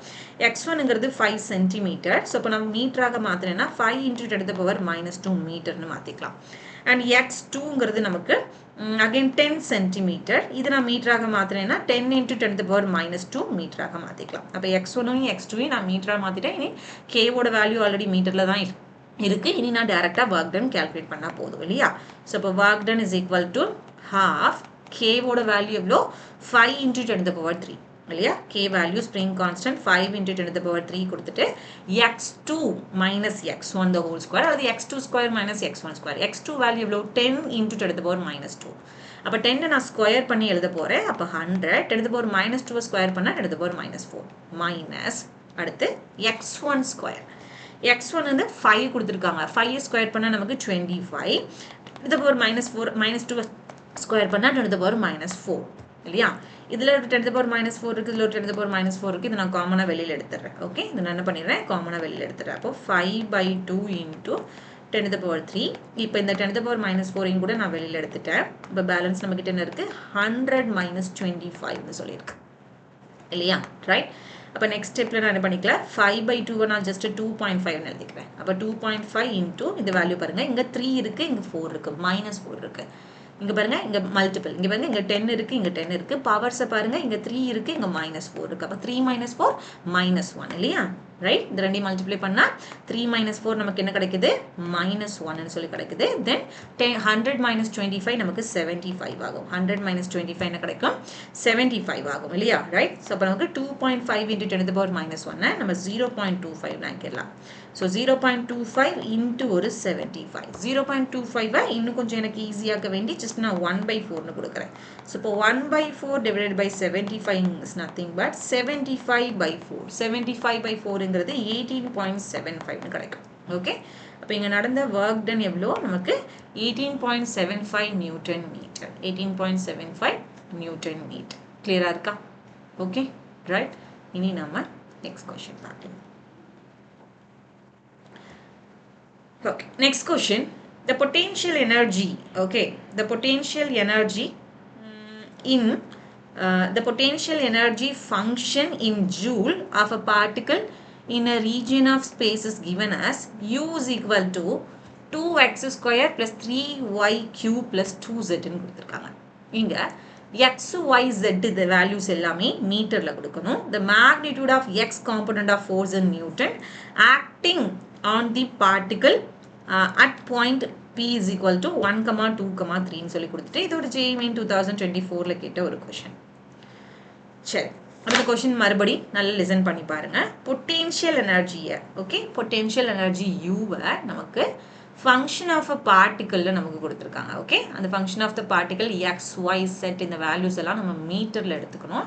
இப்போ நமக்கு என்ன வேணும்னா magnitude of x component of force மட்டும் போதும். இங்க பாருங்க, magnitude of x component of force மட்டும் போதும். ஓகே, இங்க 1, 2, 3 கொடுத்துருக்காங்க இல்லையா? இந்த இது எக்ஸ், ஒய், செட் இல்லையா? அதுல எக்ஸ் காம்போனன்ட் மட்டும் போதும், ஒய் காம்போனன்ட் வேண்டாம். Just magnitude of x component of ஃபோர்ஸோட வேல்யூ மட்டும் போதும். கரெக்டா? ஓகே, அப்போ இந்த மாதிரி பொட்டன்ஷியல் எனர்ஜி ஈக்குவேஷன்ல கொடுத்து அது வேரி ஆகுற மாதிரி இருக்குது. ஓகே, நமக்கு இங்க பொட்டன்ஷியல் எனர்ஜி பார்ட்டிகல் பொறுத்து நமக்கு வேரி ஆகுது அப்படின்னா ஃபோர்ஸ் அதுவும் எக்ஸ் ஆக்சிஸ்ல மட்டும் எடுக்க சொன்னாங்கன்னா நீங்க ஃபார்முலா எப்படி எடுக்கணும், Fx is equal to minus என்ன கொடுக்கணும், du/dx. Fx is equal to minus du/dx. dங்கிறது பொட்டன்ஷியல் எனர்ஜி, அது x பொறுத்து வேரி ஆகுது. அப்போ ஃபோர்ஸை நான் x ஒன்லி x காம்போனன்ட் மட்டும் தான் கேட்டிருக்காங்க. So Fx is equal to minus du/dx நம்ம என்ன பண்ணிக்கலாம், ஃபார்முலா கொடுத்துக்கலாம் இல்லையா? So again Fx is equal to minus d/dx. u தான் நம்ம டிஃபரன்ஷியேட் பண்ண போறோம். அப்போ d/dx u பாருங்க, இதுல 2x ஸ்கொயர். நான் திரும்பவும் சொல்லிட்டேன், yயும் zம் வேண்டாம், ஒன்லி x மட்டும் எடுத்தா போதும். அப்ப நான் இங்க என்ன கொடுத்துக்கிறேன், 2x ஸ்கொயர் மட்டும் கொடுத்துக்கிறேன். ஓகே, இங்க நான் என்ன கொடுத்துக்கிறேன், ஜஸ்ட் 2x ஸ்கொயர் மட்டும் கொடுத்துக்கிறேன். கிளியரா இருக்கா? Okay, right. ஸோ அப்போ நமக்கு தெரியும் 2x ஸ்கொயரை நாம இன்டகிரேட் பண்ணா நமக்கு என்ன கிடைக்கும், Fx is equal to minus 2x square integrate பண்ணீங்கன்னா -2 into 2x கிடைக்கும் இல்லையா? ரைட். இந்த 2 வெளியில வந்துடும். அப்போ -2 x ஸ்கொயர் மட்டும் டிஃபரன்ஷியேட் பண்ணீங்கன்னா 2x கிடைக்கும். So Fx is equal to -2 into 2x அப்படின்னு சொல்லி நமக்கு கிடைக்குது இல்லையா? So Fx is equal to -2 into 2 கொடுத்துட்டு x இருக்க பிளேஸ்ல அந்த கோஆர்டினேட் வேல்யூ கொடுக்கணும். ஓகே, கோஆர்டினேட் வேல்யூ நமக்கு இங்க எவ்வளவு கொடுத்திருக்காங்க, x ஓட வேல்யூ 1 ன்னு கொடுத்திருக்காங்க. x ஓட வேல்யூ எவ்வளோ 1 ன்னு கொடுத்திருக்காங்க இல்லையா? சோ அப்ப இந்த ஈக்குவேஷன் நீங்க கண்டுபிடிச்சிட்டு இருக்கிறதுல x ஓட வேல்யூ நம்ம என்ன கொடுக்கிறோம், 1 னே கொடுத்தோம்னா along x axis அதாவது x காம்போனன்ட்ல இருக்கக்கூடிய ஃபோர்ஸ் நமக்கு -4 னு சொல்லி கிடைக்குது. -4 னு சொல்லி கிடைக்குது. சோ இப்போ -4ங்கிறது இங்க மேக்னிட்யூட் மட்டும் கொடுத்திருக்காங்க +4. Okay, option C. Option C கிளியரா இருக்கா? ஓகே, இப்போ நம்ம என்ன பண்ணலாம், நெக்ஸ்ட் क्वेश्चन பார்க்கலாம். Next question, a body of mass 1 kilogram. Okay, a body of mass 1 kilogram begins to move under the action of a time dependent force F is equal to T I cap plus 3T square J cap. Okay, J cap Newton, where I and J are unit vector along x and y axis. The power developed by above force at a time t equal to 2 second சொல்லி கேட்டிருக்காங்க. Power calculate பண்ணோம். 2023 ஜனவரி ஷிஃப்ட்ல கேட்ட ஒரு question. பாடியோட mass கொடுத்தாச்சு 1 kilogram. அது என்ன ஆகுது, ஜஸ்ட் மூவ் ஆகுது.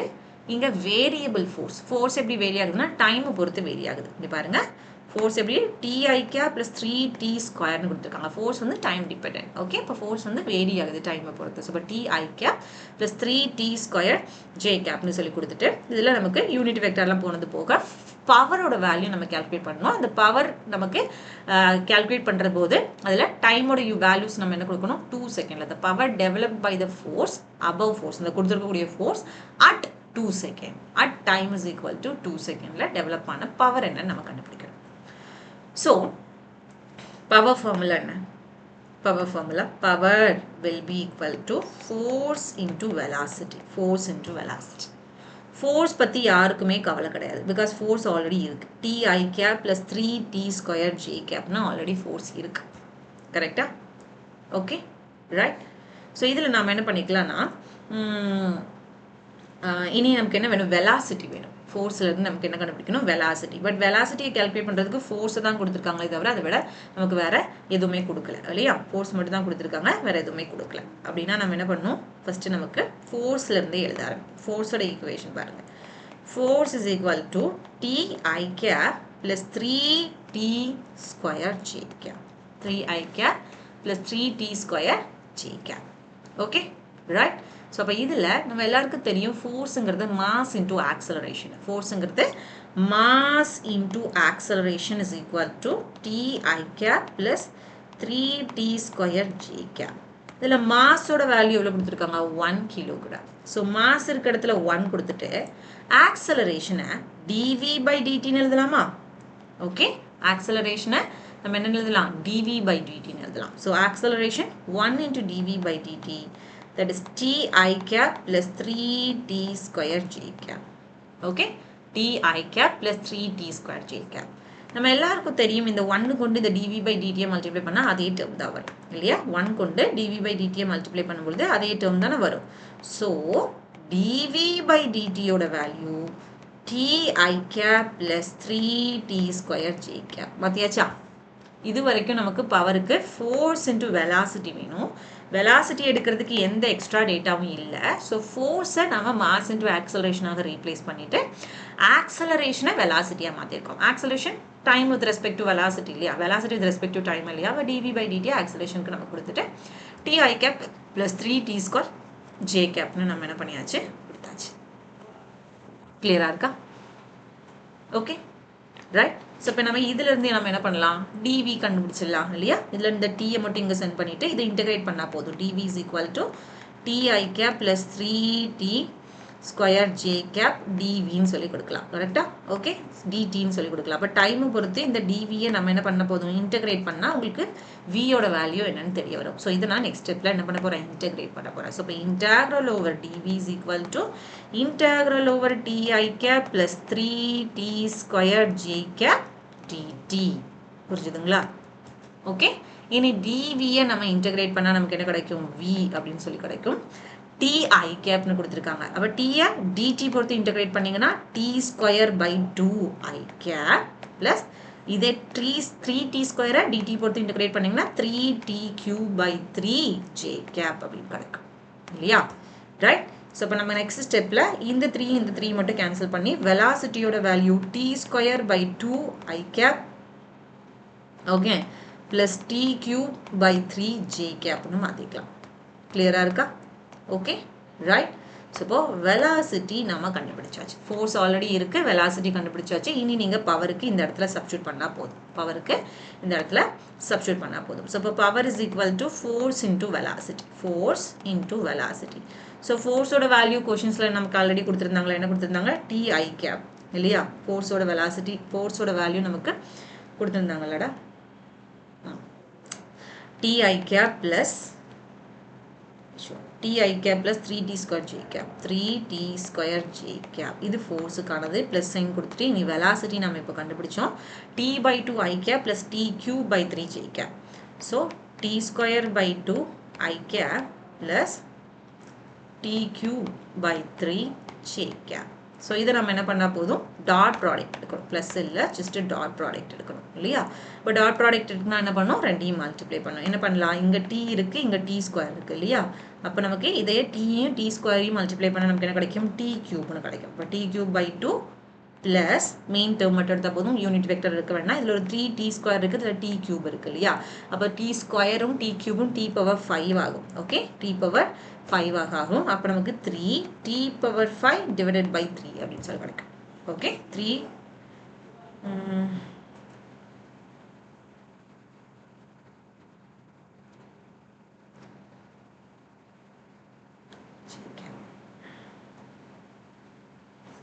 3T square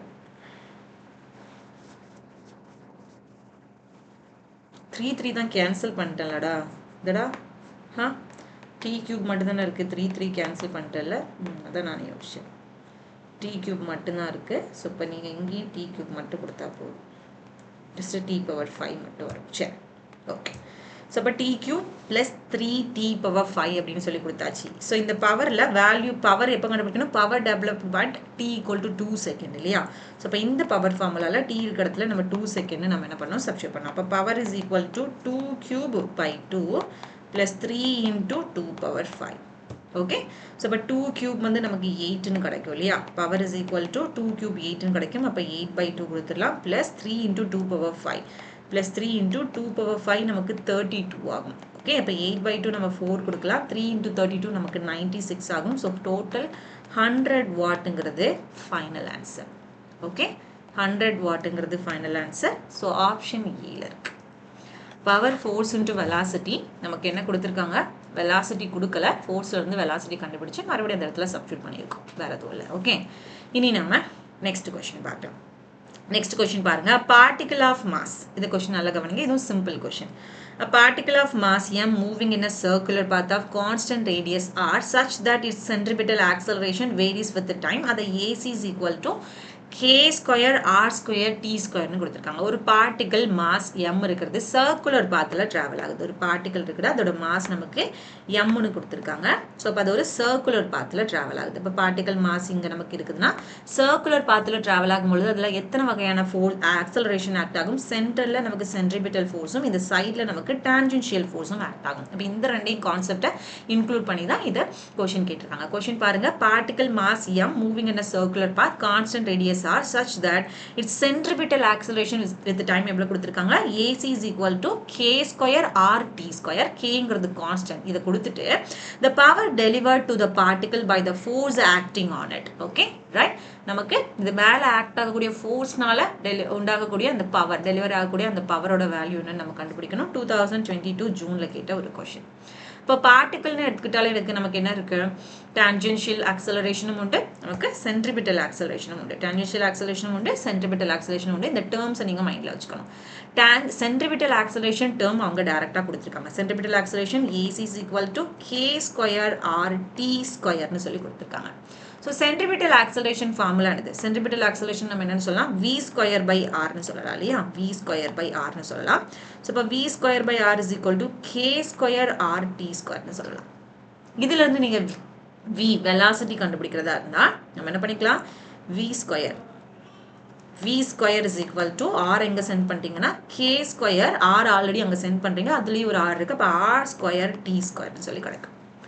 கரெக்டாக? இப்போ இதிலிருந்து v எடுக்கிறோன்னா நமக்கு ரூட்டாக நம்ம இங்கே சென்ட் பண்ணுவோம் இல்லையா? அப்போ root of k square r square t square அப்படின்னு கிடைக்கும். இனி ரூட் ஸ்கொயர் எல்லாம் கேன்சல் ஆகி v யோட வேல்யூ நமக்கு என்ன கிடைக்கும்? ஜஸ்ட் KRTன்னு கிடைக்கும்.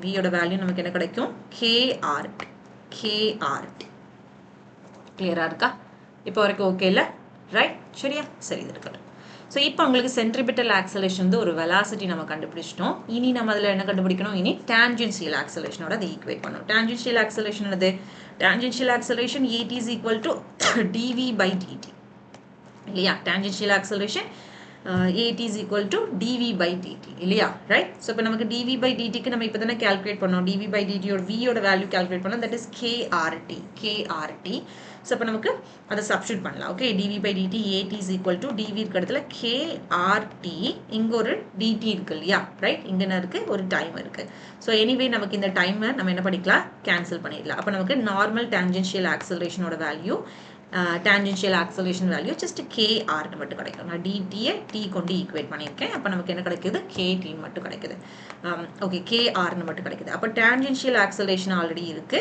சென்ட்ரிபிட்டல் ஆக்சலேஷன் அவங்க ஆல்ரெடி கொடுத்துருக்காங்க இந்த ரெண்டுமே போதும் இனி நீங்க என்ன பண்ணணும் இதில் ஆக்ட் ஆகக்கூடிய ஃபோர்ஸ் கண்டுபிடிக்கணும் இதில் ஆக்ட் ஆகக்கூடிய ஃபோர்ஸ் கண்டுபிடிக்கணும் ஓகே இப்போ டான்ஜென்ஷியல் ஓகே இப்போ டான்ஜென்ஷியல் ஆக்சலரேஷன் kr ஆக இருந்ததுன்னா டான்ஜென்ஷியல் ஃபோர்ஸ் ஃபார்முலானது ft ன்னு கொடுக்கலாமா டான்ஜென்ஷியல் ஆக்சலரேஷன் at னா டான்ஜென்ஷியல் ஃபோர்ஸ் நமக்கு ft ஸோ நமக்கு m a இந்த ஆக்சலரேஷன் டான்ஜென்ஷியலாக இருக்கணும் அப்போ நமக்கு m at ன்னு கொடுக்கலாம் ஸோ அப்போ m கொடுத்துட்டு at அதாவது டான்ஜென்ஷியல் ஆக்சலரேஷன் kr கண்டுபிடிச்சிருக்கீங்க அப்போ ஃபோர்ஸுங்கிறது டான்ஜென்ஷியல் ஃபோர்ஸுங்கிறது நமக்கு என்ன கிடைச்சிருக்கு mkrன்னு கிடைச்சிருக்கு டான்ஜென்ஷியல் ஃபோர்ஸ் நமக்கு mkrன்னு கிடைச்சிட்டு அப்போ இந்த ஃபோர்ஸ் கிடைச்சிட்டு இல்லையா இனி நம்ம என்ன பண்ணிடலாம் ஈஸியாக பவர் கண்டுபிடிச்சிடலாம் பிகாஸ் சென்ட்ரிபிட்டல் ஆக்சலேஷனை யூஸ் பண்ணி நம்ம வெலாசிட்டி கண்டுபிடிச்சிட்டோம் டான்ஜென்ஷியல் ஆக்சலேஷன் யூஸ் பண்ணி ஃபோர்ஸ் கண்டுபிடிச்சிட்டோம் இனி பவர் ஃபார்முலானது power is equal to force power is equal to force அதுவும் tangential force into velocity tangential force into velocity okay so இப்போ tangential force நம்ம இப்போ என்ன கண்டுபிடிச்சிட்டோம் mkr so mkr and velocity நமக்கு ஆல்ரெடி கண்டுபிடிச்சோம் இல்லையா velocity krt okay into ஒரு krt அப்போ இதோட final answer power value m k ரெண்டு இருக்கு k ஸ்கொயர் r ரெண்டு இருக்கு r ஸ்கொயர் and t அப்போ பவர் வேல்யூ நமக்கு இங்க என்ன கிடைச்சிருக்கு m k square r square t m k square r square tங்கிறது நமக்கு option m k square r square t option C ல இருக்கு இல்லையா ஆப்ஷன் C ல இருக்கு கிளியரா இருக்கா இப்போ உங்களுக்கு தோணும் எதற்காக இதுல centripetal acceleration and tangential acceleration நார்மலாக பேசிக்காக ஒரு பார்ட்டிக்கல் இருந்ததுன்னா அது சர்க்குலர் பாத்தில் மூவ் ஆகிட்டனாலே போதும் அது எப்படி இருக்கும் அது மேலே ஒரு கான்ஸ்டன்ட் ஆக்சலரேஷன் அவங்க தெளிவாக கொடுத்துருக்காங்க சென்ட்ரிபிட்டல் ஆக்சலரேஷன் ஆக்ட் ஆகுது அது கான்ஸ்டன்ட் ஆக்சலேஷனும் வச்சுக்கலாம் கான்ஸ்டன்ட் ஆக்சலேஷன் நமக்கு என்ன ஆகுது அது மாறவே மாறாது அது நீங்கள் அந்த நார்மல் சென்ட்ரிபிட்டல் ஆக்சலேஷன் அல்லது கான்ஸ்டன்ட் ஆக்சலேஷனை யூஸ் பண்ணி நீங்கள் வெலாசிட்டி கண்டுபிடிச்சி ரெடியாக வச்சிருக்கேன் இனி டான்ஜென்ஷியல் ஆக்சலேஷன் உங்களுக்கு என்ன பண்ணலாம் அதே வேல்யூலேருந்து டான்ஜென்ஷியல் ஆக்சலேஷன் அந்த வெலாசிட்டியிலேருந்து உங்களால் கண்டுபிடிக்க முடியும் டான்ஜென்ஷியல் ஆக்சலேஷன் கிடச்சி டான்ஜென்ஷியல் ஃபோர்ஸ் கண்டுபிடிக்கிறோம் அப்போ ஃபோர்ஸ் இருக்கு வெலாசிட்டி இருக்கு பவர்ல சப்ஸ்டிட்யூட் பண்றோம் ஓகே ரைட் இனி நாம நெக்ஸ்ட் क्वेश्चन பார்க்கலாம் இது 2020 ஜனவரியில கேட்ட ஒரு क्वेश्चन இந்த क्वेश्चनல நமக்கு என்ன கொடுத்திருக்காங்கன்னா an elevator is building இது வந்து லாஸ் ஆஃப் மோஷனை பேஸ் பண்ணி வரக்கூடிய ஒரு சிம்பிள் கான்செப்ட் ஓகே क्वेश्चனை பார்த்து யாரும் பயப்பட கூடாது ஒரு சிம்பிள் क्वेश्चन குயிக்கா முடிச்சிடும் ஓகே ஒவ்வொரு क्वेश्चनஸும் நான் எக்ஸ்பிளைன் பண்ணதாண்டா டைம் ஆக்குறேன் எல்லாருக்கும் அண்டர்ஸ்டாண்ட் ஆகணும்னு சொல்லிட்டு பட் நீங்களா அதை சால்வ் பண்ணி பார்க்கும்போது ரொம்ப சீக்கிரமாவே உங்களால சால்வ் பண்ண முடியும் okay right இந்த question பாருங்க an elevator in a building can carry a maximum of 10% with the average mass of each person being 68 kg ஒரு elevator okay நமக்கு ஒரு elevator எடுத்தாச்சு சோ இப்போ இந்த elevator carry பண்ணக்கூடியது maximum 10% ஒவ்வொருத்தருக்கும் இருக்கக்கூடிய ஆவரேஜ் மாஸ் 68 கிலோகிராமா இருக்கணும் அப்ப இதுல 10 மெம்பர்ஸ் போறாங்க அப்படின்னா இதுல இந்த எலிவேட்டர்ல எத்தனை பேர் போறாங்க 10 people அல்லது 10 மெம்பர்ஸ் போறாங்க அப்படின்னா ஒவ்வொருத்தரும் கேரி பண்ணக்கூடிய மாஸோட வேல்யூ ஓகே எவ்வளவாக இருக்கணும் 68 கிலோகிராமாக இருக்கணும் ஓகே அப்ப நமக்கு ஆன்சர் என்ன கிடைக்கும் 6800 கிடைக்கும் இல்லையா அப்போ அந்த ஆப்ஜெக்ட் அதாவது அந்த 10 மெம்பர்ஸும் லிஃப்ட்டுக்குள்ள இருக்காங்க அப்ப இவங்க மேல ஆக்ட் ஆகக்கூடிய அந்த வெயிட் mg ஓட வேல்யூ 6800 அது இங்க நமக்கு டவுன்வர்ட் டைரக்ஷன்ல ஆக்ட் ஆகும் 6800 புரியுதா அந்த ரெண்டு லைனுக்கான மீனிங் இப்போ அடுத்து the mass the mass of the elevator itself, it is 920 kilogram. It moves with a constant speed of 3 meter per second அப்படின்னு சொல்லி கொடுத்துருக்காங்க. Okay right. ஸோ இப்போ இதில் நல்லா கவனிச்சு பார்த்தீங்கன்னா இங்கே நமக்கு இந்த எலிவேட்டருக்குன்னு ஒரு மாஸ் இருக்கு. ஓகே, இந்த எலிவேட்டருக்கு ஒரு மாஸ் இருக்கு. அப்போ இந்த எலிவேட்டருக்கு இருக்கக்கூடிய மாஸோட வேல்யூ 920 கிலோகிராம். ஓகே, அப்போ அகைன் 920 கிலோகிராம்ல நமக்கு 920 கிலோகிராம்ங்கிறது மாஸ் இல்லையா? அப்போ நீங்கள் அதை வெயிட்டாக மாற்றினீங்கன்னா நமக்கு என்ன கிடைக்கும்? 9200 நியூட்டன் கிடைக்கும். 9200 நியூட்டன் கிடைக்கும். ஸோ 9200 இதுவும் டவுன்வர்ட் டைரக்ஷனில் ஆக்ட் ஆகுது. பட் இந்த ஆப்ஜெக்ட் இங்கே இந்த எலிவேட்டர் 3 மீட்டர் பெர் செகண்ட் அப்வர்டில் நமக்கு மூவ் ஆகுது. 3 மீட்டர் பெர் செகண்டில் நமக்கு மூவ் ஆகுது. The frictional force opposing the motion, இது upward directionல மூவ் ஆனா மட்டுமே நமக்கு இங்க என்ன இருக்கும்? frictional force. Frictional force opposing the motion of the elevator is 6000 Newton. அப்ப இது upwardல போகுதுன்னா frictional force எங்க இருக்கும்? 3 மீட்டர் பெர் செகண்ட்ல எலிவேட்டர் அப்வர்ட் போனா ஃப்ரிக்ஷன் அதுக்கு ஆப்போசிட் டைரக்ஷன்ல இருக்கும் இல்லையா? அப்போ இங்க அகைன் ஃப்ரிக்ஷனும் டவுன்வர்ட் டைரக்ஷன்ல இருக்கு. அது அப்ளை பண்ணக்கூடிய வெயிட் நமக்கு 6800 நியூட்டன். ஒவ்வொரு லைனையும் ரீட் பண்ணி டயக்ராம் எழுதுறோம், வேற ஒன்றும் டயக்ராம் ட்ரா பண்றோம். ஓகே, அடுத்தது if the elevator is moving up. Moving அப் தான் நான் ஆல்ரெடி பார்த்ததுனால நானே கொடுத்துட்டேன். பட் அதை உங்களுக்கு சில பேருக்கு புரியாம இருக்கும், அதனால அவங்க மென்ஷன் பண்ணியிருக்காங்க. வித் இட்ஸ் ஃபுல் கெப்பாசிட்டி 10 பேரோடையும் மூவ் ஆகுது அப்பர் டைரக்ஷன்ல. இப்படி இருந்ததுன்னா the power delivered by the motor to the elevator must be at least அப்படின்னு சொல்லி கொடுத்துருக்காங்க. அப்போ இந்த மோட்டார் டெலிவர் பண்ணக்கூடிய பவரோட வேல்யூ என்ன? ஒரு எலிவேட்டர்ல 10 பேர் டிராவல் பண்ண முடியும், 10 பேர் இருக்க முடியும்னா 10 பேரையும் எடுத்துட்டு இந்த எலிவேட்டர் 3 மீட்டர் பெர் செகண்டுக்கு அப்வர்டுக்கு போகுது.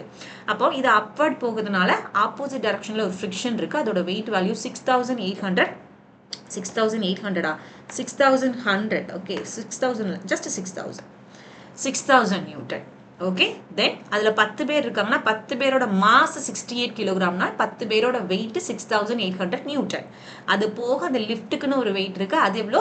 920 கிலோகிராம். மாஸ் மட்டும் கொடுத்துருக்காங்க, பட் லிஃப்டோட வெயிட் 9200 நியூட்டன் சொல்லிட்டு நமக்கு கொடுத்தாச்சு. அப்போ இந்த லிஃப்டோட வெயிட், அந்த 10 பர்சன்ஸோட வெயிட், அந்த ஃப்ரிக்ஷன்ல இருக்கக்கூடிய இந்த ஃப்ரிக்ஷனல் ஃபோர்ஸ் ஆப்போசிட் டைரக்ஷன்ல, இது எல்லாமே நமக்கு டவுன்வர்ட்ல ஆக்ட் ஆகுது. இதை டயக்ராம் பார்த்துட்டு நம்ம அண்டர்ஸ்டாண்ட் பண்ணி நம்ம என்ன பண்ணியிருக்கோம்? ட்ரா பண்ணியிருக்கோம் இல்லையா?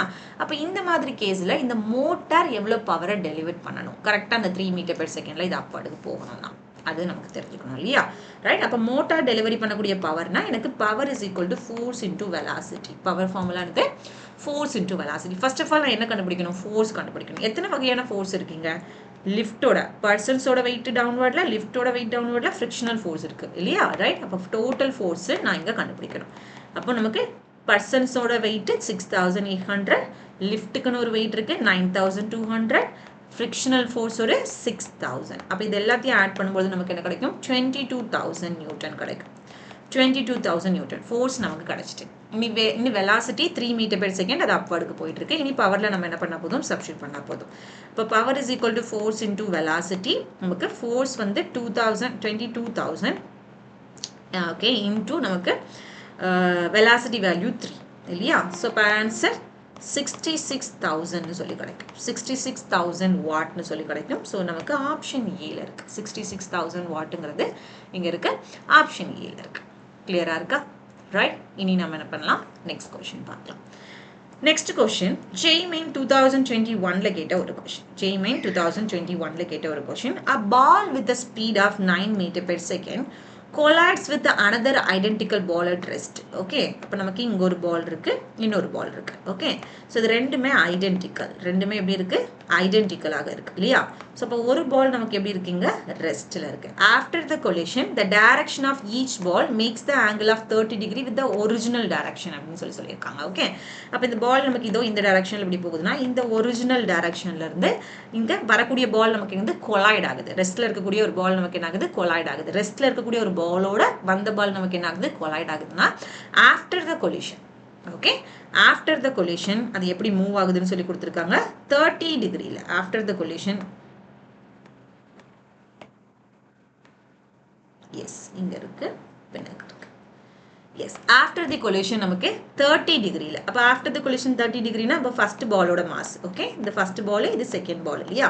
ஃபர்ஸ்ட் பாலோட வெலாசிட்டி நமக்கு இங்கே, ஃபர்ஸ்ட் பாலோட வெலாசிட்டி நம்ம V1 வச்சுக்கலாமா? V1 வந்து நமக்கு இங்கே ஒரு 30 டிகிரியில் அதே போல் நமக்கு V2 நமக்கு இங்கே 30 டிகிரியில் மூவ் ஆகும். கரெக்டாக இதுக்கு காம்போனன்ட்ஸ் இருக்கும் இல்லையா, அலாங் ஒய் ஆக்சிஸில் இந்த காம்போனன்ட் நம்ம எடுத்தோம்னா இதோ இங்கே ஒரு 2 வெர்டிக்கல் காம்போனன்ட் இருக்கும் இல்லையா, இது நமக்கு ஃபர்ஸ்ட் பாலுக்கு அப்போ V1 sin 30 சொல்லியிருக்கும், இங்கே செகண்ட் பாலுக்கு V2 sin 30 சொல்லியிருக்கும். இது நார்மல் பேசிக் ஃபார்முலா இல்லையா, ரைட், இது பேசிக் டயக்ராம், இது எல்லாருக்கும் தெரிஞ்சிருக்கும், இதை நம்ம ரிப்பீட்டடாக எடுத்துகிட்டு இருக்கோம் இல்லையா. ஸோ ரிப்பீட்டடாக எடுத்துகிட்டு இருக்கோம் இந்த சென்ஸ் நமக்கு எலாஸ்டிக் கொலிஷன், இன்எலாஸ்டிக் கொலிஷன் அந்த டைப்ஸ் நம்ம பார்த்துருப்போம். ஸோ நார்மலாக ஞாபகம் வச்சுக்கோங்க, ஒரு பால் ரெஸ்ட்டில் இருக்குது, பால் ரெஸ்ட்டில் இருக்கும்பொழுது இன்னொரு பால் வந்து அதில் கொலாய்ட் ஆகும்பொழுது அது எப்படி ஆகும், ஸ்ப்ளிட் ஆகி போகும். ஆஃப்டர் த கொலிஷன் அதோட மூவ்மெண்ட் எப்படி இருக்குங்கிறத நமக்கு இந்த மாதிரி வெர்டிக்கல் காம்போனண்ட்டாக, okay, vertical component horizontal component வச்சு நம்ம ஸ்ப்ளிட் பண்ணி எழுதிப்போம். ஸோ தட் நான் அதை அப்படியே ட்ரா பண்ணியிருக்கேன். So the ratio of the velocity of the ball after collision x is to y அப்படின்னு சொல்லி கொடுத்துட்டு வேறு x ஓட வேல்யூ என்னன்னு சொல்லி கேட்குறாங்க. Okay, right.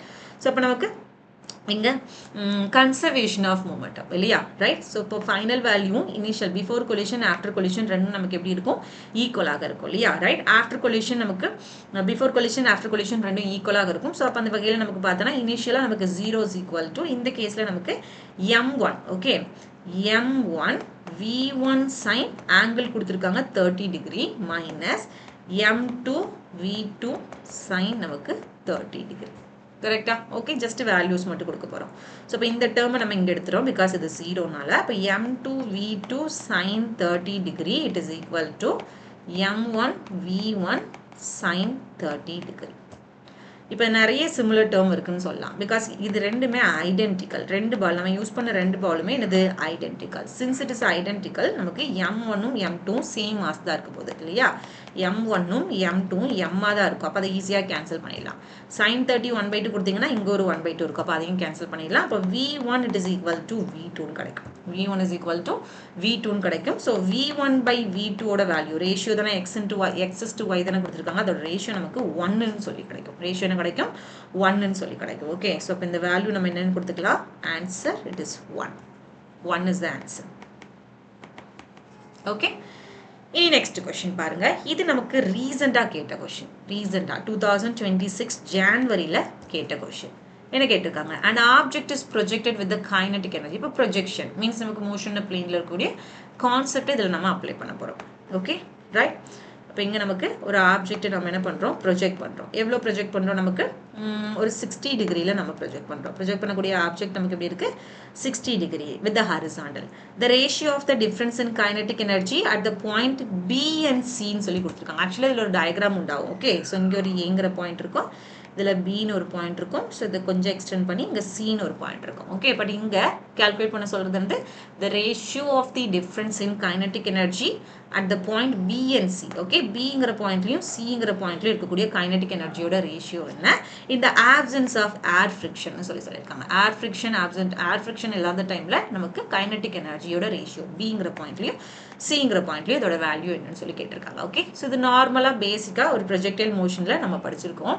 ப்ரொஜெக்டைல் மோஷனில் இனிஷியலாக ஆப்ஜெக்ட் வந்து யூவோட வெலாசிட்டி நமக்கு எப்படி இருக்கும், 0ஆக இருந்திருக்கும். அது எப்போ இது பிங்கிற பாயிண்ட் எங்கே இருக்குது, ஹையஸ்ட் பாயிண்ட் அல்லது மேக்ஸிமம் பாயிண்ட்னு சொல்லலாம் இல்லையா. எப்போ இது ஹையஸ்ட் பாயிண்ட்டை ரீச் பண்ணுதோ அப்போ இதோட வேல்யூ நமக்கு என்னவாக இருந்திருக்கும், u cos ஸ்கொயர் தீட்டா. கரெக்டா, ஓகே. ஸோ இப்போ இதை நம்ம எழுதணும்னா நம்ம இது என்னன்னு சொல்லி எழுதிக்கலாம், ஜஸ்ட் நம்ம இது u தீட்டான்னு சொல்லி எழுதிக்கலாம், u square by theta, u square by 2.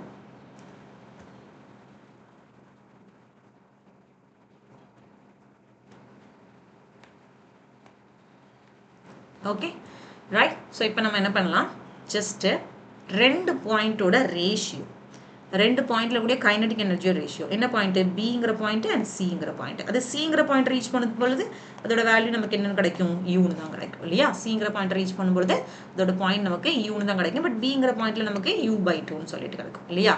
So இது நீங்கள் என்ன பண்ணுங்க, சப்ஸ்டியூட் பண்ணி பாருங்க. ஃபைனல் அண்ட் இனிஷியல் டிஃப்ரென்ஸ் தானே கேட்டிருக்காங்க. அப்போ ஃபைனல் மைனஸ் இனிஷியல் கொடுக்கலாம், பிசி. ஃபைனல் மைனஸ் இனிஷியல் கொடுத்தோம்னா கேசி மைனஸ் கேபி. ஓகே, பிங்கிற பாயிண்ட்ல கூடிய கைனடிக் எனர்ஜி மைனஸ் இந்த சிங்கிற பாயிண்ட்ல கூடிய கைனடிக் எனர்ஜி மைனஸ் பிங்கிற பாயிண்ட்ல கூடிய கைனடிக் எனர்ஜி இல்லையா. அண்ட் நமக்கு ஏங்கிற பாயிண்ட்டையும் நம்ம கம்பேர் பண்ணும்பொழுது டிவைடட் பை கேஏன்னு கூட கொடுத்துக்கலாம். ஸோ இது ஜஸ்ட் நீங்கள் வேல்யூஸை டேரெக்டாக சப்ஸ்டியூட் பண்ணுங்க. KC minus KB divided by KA. KC நமக்கு ஹாஃப் எம். நல்ல கவனிங்க, சிங்கிற பாயிண்ட்ல நமக்கு எனர்ஜி வந்து யூவாக தான் இருக்கு. கரெக்டா? நமக்கு ஸ்கொயர் பண்றதுனால u ஸ்கொயர்னு சொல்லி கொடுக்கலாம். இந்த bங்கிற பாயிண்ட்ல u/2 ஸ்கொயர் பண்ணும்போது u ஸ்கொயர் பை 4னு கொடுக்கலாம் இல்லையா? ரைட்? இப்போ ஃபைனல் மைனஸ் இனிஷியல் கொடுக்க போறோம். அப்ப u square by u square minus u square by 4னு கொடுக்கலாம். Okay right? half m நான் காமனா வெளியில எடுத்துட்டேன். அண்ட் இனிஷியல் பாயிண்ட் இந்த ஆரிஜின் பாயிண்ட்ல கைனடிக் எனர்ஜி சேமா தான் இருக்கும். That is kinetic energy half mv ஸ்கொயர்னு இருக்கும் இல்லையா? அதை நீங்க என்ன பண்ணிக்கோங்க, அப்படியே சப்ஸ்டிட்யூட் பண்ணிக்கோங்க. v க்கு பதிலா நான் u ன்னு எடுத்ததுனால half mu ஸ்கொயர்னு எடுத்தாச்சு. ஓகே, அப்ப இங்க நம்ம என்ன பண்ணிடலாம், half கட் பண்ணிடலாம், m நம்ம என்ன பண்ணிடலாம், கட் பண்ணிடலாம் இல்லையா? ரைட்? ஸோ அப்போ நமக்கு u ஸ்கொயரும் கூட கட் பண்ணிட்டா நமக்கு என்ன கிடைக்குதுங்க, 1 minus u ஸ்கொயர் பை 4னு சொல்லி கிடைக்கும். ஓகே, ஸோ இப்போ u ஸ்கொயர் எல்லாமே நம்ம காமனாக வெளியில் எடுத்துட்டா கூட 1 minus 1 by 4னு சொல்லி கிடைக்கும். 1 minus 1 by 4னு சொல்லி கிடைக்கும். இப்போ நமக்கு 4 minus 1 that is 3 by 4னு கிடைக்கும் இல்லையா? அப்போ ரேஷியோ என்னது 3:4. பிக்கும் சிக்கும் ஆனால் டிஃப்ரென்ஸ் ரேஷியோ நமக்கு என்னவாக கிடைக்குது, 3:4 ஆக கிடைக்கும். கிளியரா இருக்கா? ரைட்? ஸோ இது இந்த மேக்ஸிமம் பாயிண்ட்டை ரீச் பண்ணும்போது இந்த வேல்யூ எப்படி வரும், இந்த ஃபைனல் பாயிண்ட்டை ரீச் பண்ணும்போது கைனடிக் எனர்ஜி எப்படி வருங்கிறதெல்லாம் நம்ம கான்செப்ட்ல படிச்சிருக்கோம் இல்லையா? ரைட்? அதனால தான் நான் சொன்னேன் முதல்ல நீங்கள் ஃபார்முலா ஷீட் எடுத்து ரெடியாக வச்சிட்டிங்கன்னா இப்போ உங்களுக்கு நான் இப்போ இந்த டேர்மில் இதுதான் வரும்னு சொல்லி சொன்னேன் இல்லையா? அது உங்களால் அண்டர்ஸ்டாண்ட் பண்ணிக்க முடியும், எடுத்து சப்ஸ்டிட்யூட் பண்ண முடியும். அந்த பேசிக்ஸ் தரவா இல்லை, ஃபார்முலா ஷீட் தெரியல, நான் ஃபார்முலா ஷீட் எழுதவும் இல்லை, எனக்கு அதை பற்றி ஐடியா இல்லைன்னா இது உங்களுக்கு ரொம்ப புதுசாக இருக்கும். ஸோ தயவு செஞ்சு அந்த பேசிக்ஸை ரெஃபர் பண்ணிட்டு இதுக்குள்ள பார்க்கணும் என்ன? சரியா? சரி, இப்போ நம்ம நெக்ஸ்ட் கொஸ்டின் பார்க்கலாம். நெக்ஸ்ட் கொஸ்டின்ல ஒரு ஸ்டேட்மெண்ட் டைப் கொஸ்டின் இல்லையா? ஸ்டேட்மெண்ட்ல என்ன கொடுத்துருக்காங்க பாருங்க. an object moves from the position r1 to r2 under the conservative force field, the work done by the force என்னன்னு கேட்டிருக்காங்க. கன்சர்வேட்டிவ் ஃபோர்ஸ்ல ஒர்க் டனோட ஃபார்முலா நமக்கு என்னவாக இருக்கும், நார்மலாக work done is equal to நமக்கு இன்டெகிரேட் பண்ணுவோம். இன்டெகிரேட் பண்ணுறதா இருந்தால் f.dr எடுப்போம். பட் இங்கே நமக்கு என்ன கொடுத்துருக்காங்க, minus, okay, minus integral over r1 to r2 f.dr னு சொல்லி கொடுத்துருக்காங்க. அப்போ நெகட்டிவ்ல கொடுத்துருக்காங்க கன்சர்வேட்டிவ் ஃபோர்ஸ்க்கு. நமக்கு இப்போ இது ராங் ஸ்டேட்மெண்ட்.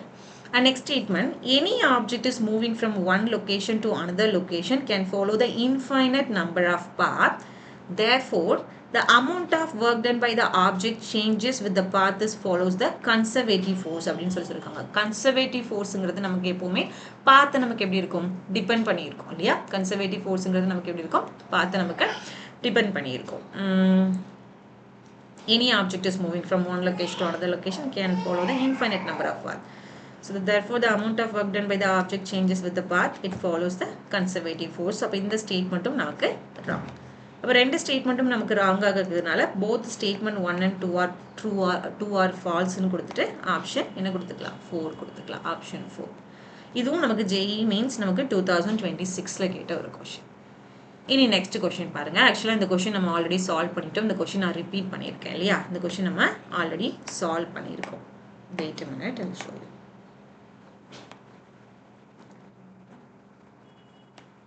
இங்கே ஆல்ரெடி சால்வ் பண்ணியிருக்கோம். 24னு சொல்லி நமக்கு ஆன்சர் கிடச்சிது இல்லையா? ஸோ ஒரு கொஸ்டின் நமக்கு இங்கே ரிப்பீட் ஆயிருக்கு. ஆன்சர் என்ன கிடச்சிருக்கு நமக்கு, 24. நெக்ஸ்ட் கொஸ்டின் பாருங்க. Potential energy versus distance x is given by the graph அப்படின்னு சொல்லி கொடுத்துருக்காங்க. ஓகே, ஆக்சுவலாக இங்கே ஒரு கிராஃப் வரும். ஸோ இப்போ நான் என்ன பண்ணுறேன், ஒரு கிராஃப் ஃபஸ்ட் இங்கே நான் சொல்லிடுறேன். ஓகே, ஒரு கிராஃப் பாருங்கள். இந்த கிராஃபில் நமக்கு பொட்டென்ஷியல் எனர்ஜிக்கும் டிஸ்டன்ஸுக்கும் இங்கே எக்ஸ் கொடுத்துருப்பாங்க, டிஸ்டன்ஸுக்கு இங்கே நமக்கு பொட்டென்ஷியல் எனர்ஜியை நமக்கு இங்கே வின்னு சொல்லி கொடுத்துருப்பாங்க. ஸோ இங்கே நம்பர்ஸ் பார்த்தீங்கன்னா நார்மலாக 1 2 3 4ன்னு இந்த மாதிரி நார்மல் நம்பர்ஸ் தான் இருக்கும். 1 2 3 4 5. இப்போ வேல்யூஸ் பாருங்கள், அது கிராஃபோட ஷேப் பாருங்கள். ஃபஸ்ட்டு நமக்கு ஃபஸ்ட்டு இவ்வளோ தூரத்துக்கு நமக்கு இன்க்ரீஸ் ஆகும், பின்ன இன்னும் கொஞ்சம் இன்க்ரீஸ் ஆகும், பின்ன நமக்கு கொஞ்சம் ஃப்ளாட்டாக இருக்கும், பின்ன நமக்கு இன்க்ரீஸ் ஆகும். இது ப்ராப்பர் டயக்ராம் கொஸ்டினில் கொடுத்துருப்பாங்க. Okay right? So you don't worry, நான் இங்கே எடுத்துகிட்டு வரல. ஸோ நமக்கு இதை ஏன்னு வச்சுக்கலாம், இந்த பாயிண்ட் இருக்குல்ல இதை பின்னு வச்சுக்கலாம், இந்த பாயிண்ட்டை சின்னு வச்சுக்கலாம், இந்த பாயிண்ட் நமக்கு டி, இந்த பாயிண்ட்டுங்கிறது இ. ஸோ இது மைண்டில் வச்சுட்டு நீ கொஸ்டின்ஸை ரீட் பண்ணுங்கள். Potential energy y versus distance is given by the graph. Rank various region as per the magnitude of the force F acting on the particle from high to low. Okay, high to lowல நமக்கு act ஆகக்கூடிய ஃபோர்ஸோட variations. Okay, இந்த வேரியேஷன்ஸை இந்த கிராஃபில் நம்ம என்ன பண்ணியிருக்காங்க, ஒவ்வொரு ரீஜன்லையும் அதோட வேரியேஷனை பொறுத்து நம்ம என்ன பண்ணணும், கேல்குலேட் பண்ணணும் மேக்னிடியூட் ஆஃப் ஃபோர்ஸ். அப்போ நம்ம இதை எப்படி கேல்குலேட் பண்ணலாம் அப்படின்னா, ஃபஸ்ட்டு நீங்கள் இது எல்லாமே நமக்கு ஏரியான்றது கர்வ் இல்லையா? ஸோ ஃபஸ்ட்டு நீங்கள் ஏபிங்கிற ரீஜன் பாருங்கள். இது ஏ, இது பி. இல்லையா? ஸோ அந்த A to Bல பார்க்கும்பொழுது A to B பாருங்க இந்த கனெக்ஷன் கரெக்டாக Y ஆக்சிஸ்லையும் ஒன்று எக்ஸ் ஆக்சிஸ்லையும் ஒன்று இல்லையா? இப்போ இதில் நான் ஒரு ட்ரையாங்கிள் ட்ரா பண்ணுறேன் அப்படின்னா இங்கே நான் ஒரு ஆங்கிள் எடுக்கிறேன்னு வைக்கலாம். இங்கே நான் என்ன பண்ணுறேன், ஒரு ஆங்கிள் எடுக்கிறேன். ஸோ இப்போ நான் இங்கே ஒரு ஆங்கிள் எடுக்கும் பொழுது எனக்கு என்ன கிடைக்கும், ஒரு particular value opposite by adjacent எடுக்கிறேன். அதில் நான் ஏரியா கால்குலேட் பண்ணுறேன்னா இந்த ஆங்கிள் பொறுத்த வரைக்கும் எனக்கு எப்படி இருக்கும், இந்த ஆங்கிள் ஒரு ஸ்மால் வேல்யூவில் எனக்கு கிடைக்கும் இல்லையா? அதே போல் இப்போ அடுத்த ரேஞ்சு பாருங்கள், பியும் சியும் பாருங்கள். அப்போ பியும் சியும் நான் இப்படி கனெக்ட் பண்ணி பார்க்குறேன். ஓகே, பியும் சியும் நான் கனெக்ட் பண்ணி பார்க்கும் பொழுது ஏபிங்கிற ரீஜியனில் எனக்கு கிடைச்ச ஆங்கிள் காட்டிலும் இந்த பிசிங்கிற ரேஞ்சில் எனக்கு கிடைக்கக்கூடிய ஆங்கிள் கொஞ்சம் அதிகம் இல்லையா? அடுத்து சிடிங்கிற ரேஞ்ச் பாருங்க, சியும் டியும் ஃப்ளாட்டாக இருக்கு இல்லையா? சியும் டியும் எப்படி இருக்கு, ஃப்ளாட்டாக இருக்கு. அப்போ அதில் தான் இருக்கிறதுலே கம்மியான ஃபோர்ஸ் இருக்கும் இல்லையா? அடுத்தது டிஎன்இ பாருங்க, இங்கே டி இருக்குதுன்னா இங்கே இ இருக்குது இல்லையா? அப்போ நான் என்ன பண்ணுறேன், இதை நான் கனெக்ட் பண்ணிவிட்டு இங்கே நான் ஆங்கிள் எடுக்கிறேன்னா இந்த மூணுத்தில் இருக்கக்கூடிய ஆங்கிள் பொறுத்து ஃபோர்ஸ் மேக்னிடியூட் ஆஃப் ஃபோர்ஸ் மட்டும் நம்ம என்ன பண்ண போகிறோம், மேக்னிடியூட் ஆஃப் ஃபோர்ஸை நமக்கு ஹை டு லோ நம்ம வேரி பண்ண போகிறோம். அப்போ இருக்கிறதுலே அதிகமான ஃபோர்ஸ் வேல்யூ எங்கே இருக்கும், இருக்கிறதுலே அதிகமான ஃபோர்ஸ் வேல்யூ இந்த ரீஜியனாக இருக்கும் இல்லையா? இருக்கிறதுலே அதிகமான ஃபோர்ஸ் வேல்யூ எங்கே இருக்கும், இந்த ரீஜியன். இருக்கிறதுலே இதுதான் பெருசு, பியிலேருந்து சி அல்லது சி டு பி அல்லது பி டு சின்னு வைக்கலாம் இல்லையா? அப்போ ஃபோர்ஸ் அதிகமாக இருக்கிறது பிசியில். அண்ட் ரெண்டாவது எங்கே பெருசாக இருக்கும், ரெண்டாவது அதிகமான வேல்யூஸ் எங்கே இருக்கும் அப்படின்னு சொல்லி கேட்டிங்கன்னா ரெண்டாவது அதிகமான வேல்யூ இங்கே பிசினா இது கரெக்டாக 1 and 1. அப்போ இங்கே நமக்கு அதிகமான வேல்யூ இருக்கும். பியிலேருந்து ஏக்கு வரும்பொழுது அது ஏலேருந்து பிக்கு ஹை டு லோ தானே. அப்போ ஏலேருந்து பிக்கு போகும்பொழுது அடுத்து அதிகமான வேல்யூ இருக்கும் ஏலேருந்து பிக்கு போகும்பொழுது. அடுத்து நமக்கு சி அண்ட் டி தான் இருக்கிறதுலே கம்மியாக இருக்கும், ஃப்ளாட்டாக இருக்குது. தென் டிஎன்இ நெக்ஸ்ட் லெவலாக இருக்கும் இல்லையா? ஸோ இப்போ ஹை டு லோ நம்ம அரேஞ்ச் பண்ணுறோன்னா டிஎன்இ அண்ட் ஃபைனலாக நம்ம என்ன பண்ணிக்கலாம், சிஎன்டி கொடுத்துக்கலாம், சிஎன்டி கொடுத்துக்கலாம். அப்போ ஹை டு லோன்னு சொல்லி நம்ம வைக்கும் பொழுது பிசியில் அதிகமாகவும் ஏபியில் அதுக்கப்புறம் டிஇயில் அதுக்கப்புறம் அண்ட் ஃபைனலி சிடின்னு வரும். இப்போ பிசி ஏபி டிஇ சிடின்னு எங்கே நமக்கு ஆன்சர் வந்திருக்கோ அதை நம்ம என்ன பண்ணிக்கலாம், சூஸ் பண்ணிக்கலாம். Okay, BC CD DE AB. அப்போ நமக்கு இது ஆப்ஷன் 1ல் இருக்கு, ஆப்ஷன் 1ல் இருக்கு. Okay right. இனி நம்ம என்ன பண்ணலாம், நெக்ஸ்ட் கொஷின் பார்க்கலாம். நெக்ஸ்ட் கொஷின் அகெயின் ஜனவரி 2026 கேட்ட ஒரு question. A particle is moving in a vertical circular motion, work energy powerல ரொம்ப இம்பார்ட்டன்ட். அதுல இருந்து ஒரு கொஷின் கேட்டிருக்காங்க பாருங்க. A particle is, again formula sheet எடுத்து பக்கத்துல வச்சிருந்தீங்கன்னா இந்த கொஷின் சால்வ் பண்ண கொஞ்சம் ஈஸியா இருக்கும். Okay, a particle is moving in a vertical circle radius of r. அப்போ ஒரு பார்ட்டிகல் என்ன மூவ் ஆகுது. ஸோ இப்போ மூவ் ஆகும் பொழுது நமக்கு யூஸ்வலாக அந்த மாதிரி வெர்டிக்கல் சர்க்குலர் மோஷன் சொல்லிட்டாலே நம்ம என்ன பண்ணுவோம், ஒரு பாயிண்ட் எடுப்போம். இங்கே ரேடியஸ் ஆர் எடுத்துப்போம். ஸோ பார்ட்டிகல் மேபி இனிஷியலாக பார்ட்டிகல் இதோ இனிஷியலாக இங்கே இருந்ததுன்னா இந்த பாயிண்ட்டை நம்ம ஏன்னு எடுப்போம். ஸோ இதோட இனிஷியல் வெலாசிட்டி நம்ம யூன்னு சொல்லி வச்சுக்கலாம். ஓகே, ஸோ பார்ட்டிகல் அப்படியே நெக்ஸ்ட் பாயிண்ட் போகும், தென் அதுக்கப்புறமா நெக்ஸ்ட் பாயிண்ட் போகும். இது ஒரு பக்கம் இருக்கட்டும். இப்போ அடுத்த லைன் பாருங்க, if the tension in the thread become 0 at an angle is 30 degree அப்படின்னு சொல்லி கொடுத்துருக்காங்க. Okay, tension in the thread become 0 at an angle is 30 degree. அப்போ இதுல இருந்து ஒரு 30 டிகிரி ஆங்கிள். ஓகே, இதுல இருந்து ஒரு 30 டிகிரி ஆங்கிளுக்கு வரும்பொழுது நமக்கு டென்ஷனோட வேல்யூ நமக்கு என்ன ஆகுது, த்ரெட்டோட டென்ஷன் வேல்யூ நமக்கு 0 ஆகுது. ஓகே, ஆஸ் ஷோன் இந்த ஃபிகர், இங்கே ஃபிகர் நமக்கு கொடுத்துருப்பாங்க. ஓகே, ஸோ டோன்ட் வரி, நான் இப்போ எக்ஸ்பிளைன் பண்ணும்போது இந்த ஃபிகரை நான் உங்களுக்கு ட்ரா பண்ணி காட்டுறேன். மற்றபடி நமக்கு கொஷின்ஸில் ஃபிகர் ரெடிமேடாக இருக்கும். ஓகே, ஸோ இப்போ நமக்கு 30 டிகிரியில் த்ரெட்டோட டென்ஷன் வேல்யூ நமக்கு 0 ஆகுதுன்னா the velocity at bottom point A. Okay, இந்த பாட்டம் பாயிண்ட்ல இருக்கக்கூடிய velocity of the circular path என்னன்னு கேட்குறேன். அப்போ இந்த U ஓட வேல்யூ, ஏங்கிற பாட்டம் பாயிண்ட்ல இருக்கக்கூடிய velocity வேல்யூ என்னவாக இருக்கும் அப்படின்னு சொல்லி கேட்குறாங்க. Okay right. ஸோ இதை நம்ம எப்படி ப்ராப்பராக கால்குலேட் பண்ணணும் அப்படின்னு சொல்லி கேட்டிங்கன்னா இந்த இடத்துக்கு வரும்பொழுது 30 டிகிரி இந்த பாயிண்ட்டுக்கு வரும்பொழுது நமக்கு த்ரெட்டோட டென்ஷன் நமக்கு என்ன ஆகுது, 0 ஆகுது இல்லையா? அப்போ இந்த 0 ஆகும் பொழுது இந்த இடத்துக்கு வரும்பொழுது 30 டிகிரி கிட்ட வரும்பொழுது இல்லையா? அப்போ நம்ம என்ன பண்ணுறோம், இதை நம்ம என்ன பண்ணுறோம், இங்கே கனெக்ட் பண்ணி பார்க்குறோம். அப்போ நம்ம இங்கே கனெக்ட் பண்ணி பார்க்கும்பொழுது உடனே நமக்கு தெரிய வருது, இந்த இடத்துல இங்கே நமக்கு 30 டிகிரி, இது ஒரு ட்ரையாங்கிள் மாதிரி நம்ம எடுத்தோம்னு வைக்கலாம். இங்கே நமக்கு 30 டிகிரியாக இருந்ததுன்னா இந்த ஆங்கிள் என்னவாக இருக்கும்டா, இதோ இந்த டவுன்வர்டில் வரக்கூடிய இந்த ஆங்கிள் என்னவாக இருக்கும், இது ஒரு 60 டிகிரியாக இருக்கும். இந்த ஆங்கிள் என்னவாக இருக்கும், பார்ட்டிகல் இங்கே வரும்போது தான் கட் ஆகுது, அப்போ இது மேலே mg ஃபோர்ஸ் ஆக்ட் ஆகும். அப்போ இந்த ஆங்கிள் நமக்கு என்னவாக இருக்கும், 60 டிகிரியாக இருக்கும். அப்போ இது 60 டிகிரின்னு உங்களுக்கு தெரிஞ்சிட்டனாலே இந்த மாதிரி ஒவ்வொரு பாயிண்ட்ல இருக்கக்கூடிய வெலாசிட்டியை கால்குலேட் பண்ணுறதுக்கான ஃபார்முலா என்னதுடா, cos theta is equal to u square minus 2gr divided by 3gr. Cos theta அந்த பாயிண்ட்ல வரும்பொழுது த்ரெட் வந்து கட் ஆகும்பொழுது ஆங்கிள் என்னவாக இருந்திருக்கு 60 டிகிரியாக இருந்திருக்கு. அப்போ இங்கே தீட்டா இருக்க இடத்துல நீங்கள் 60 டிகிரின்னு கொடுத்தீங்கன்னா காஸ் தீட்டாவோட வேல்யூ எவ்வளோ 60 டிகிரி. காஸ் 60 டிகிரிங்கிறது நமக்கு 1/2 கிடைக்கும் இல்லையா. So 1/2 is equal to u² minus 2gr divided by 3gr. u² minus 2gr divided by 3gr. Okay, so இதை நம்ம ஜஸ்ட் சிம்பிளிஃபை பண்ணி இதிலிருந்து இந்த u² கண்டுபிடிச்சிட்டு பின்ன u²லேருந்து u எடுத்தால் போதும். Okay right. ஸோ இப்போ நான் u² மட்டும் தனியாக வச்சுக்கிறேன். இந்த ரைட் சைடில் தானே u² இருக்குது, இதை மட்டும் தனியாக வச்சுட்டு இந்த மைனஸ் 2gr டிவைட் பைல இருக்கக்கூடிய 3gr இது எல்லாத்தையும் நான் லெஃப்ட் சைடு அனுப்புகிறேன். இதுதான் நான் நெக்ஸ்ட் ஸ்டெப்பில் பண்ண போகிறேன். ஓகே, ஸோ லெஃப்ட் சைடில் u² அப்படியே இருக்குது, மற்றதெல்லாம் இங்கே சென்ட் பண்ணுறேன். அதாவது 3gr இங்கே சென்ட் பண்ணுறேன். ஆல்ரெடி இங்கே ஒரு 1/2 பார்க்குறீங்களா, 3gr லெஃப்ட்டுக்கு அனுப்ப போகிறேன். ஆல்ரெடி இதில் ஒரு 1/2 இருக்குது இல்லையா. அப்போ 3gr/2. ஓகே, அடுத்து மைனஸ் 2gr இருக்கு, அதை நான் இங்கே சென்ட் பண்ணுறேன். அப்போ அது ப்ளஸ் 2gr ஆக மாறும். So plus 2gr. Okay, so இப்போ இதிலிருந்து எனக்கு என்ன வேணும், u வேணும் இல்லையா. ரைட். ஸோ நமக்கு அதில் u² கண்டுபிடிக்கணும். 3gr ப்ளஸ் 2grோட வேல்யூ நமக்கு என்ன கிடைக்கும், 3gr/2 ப்ளஸ் 2gr, அது நமக்கு 7gr/2ன்னு கிடைக்கும். இது u²ஓட வேல்யூ. இனி u வேணும்னா அதை நான் இங்கே ரூட் எடுத்தால் போதும் இல்லையா. இப்போ root of 7gr/2. Okay, so ஏங்கிற பாயிண்டில் அந்த வெலாசிட்டி வேல்யூ எவ்வளோ, root of 7gr/2. Root of 7gr/2 ஒரு 7/2gr நமக்கு ஆப்ஷன் 2ல் இருக்கு. கிளியராக இருக்கா. Okay right. So I hope it's clear. Mirror 30ல் நான் இப்போ கொண்டு வந்திருக்கக்கூடிய எல்லா கொஷினுமே ப்ரீவியஸ் இயர் டைரக்ட் ஜேஇ பேப்பரில் இருக்கக்கூடிய ப்ரீவியஸ் இயர் கொஷின்ஸ், எல்லா வெரைட்டி ஆஃப் கொஷின்ஸும் நம்ம கவர் பண்ணியிருக்கோம். ஸோ ஒர்க் எனர்ஜி பவர் நீங்கள் கம்ப்ளீட் பண்ணிட்டீங்கன்னா இந்த மாதிரி கொஷின்ஸை ப்ராக்டிஸ் பண்ணி நீங்கள் ரெடி ஆகும். கிளியராக இருக்கா. இப்போ நான் டிஸ்கஸ் பண்ணதில் யாருக்காவது ஏதாவது டவுட் இருக்குது அப்படின்னா இந்த செஷனுக்கு கீழே நீங்கள் எனக்கு கமெண்ட் பண்ணுங்கள். Okay right. ஸோ அடுத்த ஒரு பியூட்டிஃபுல் செஷனில் நான் உங்களை மீட் பண்ணுறேன். So until then, thank you so much. Take care. Bye.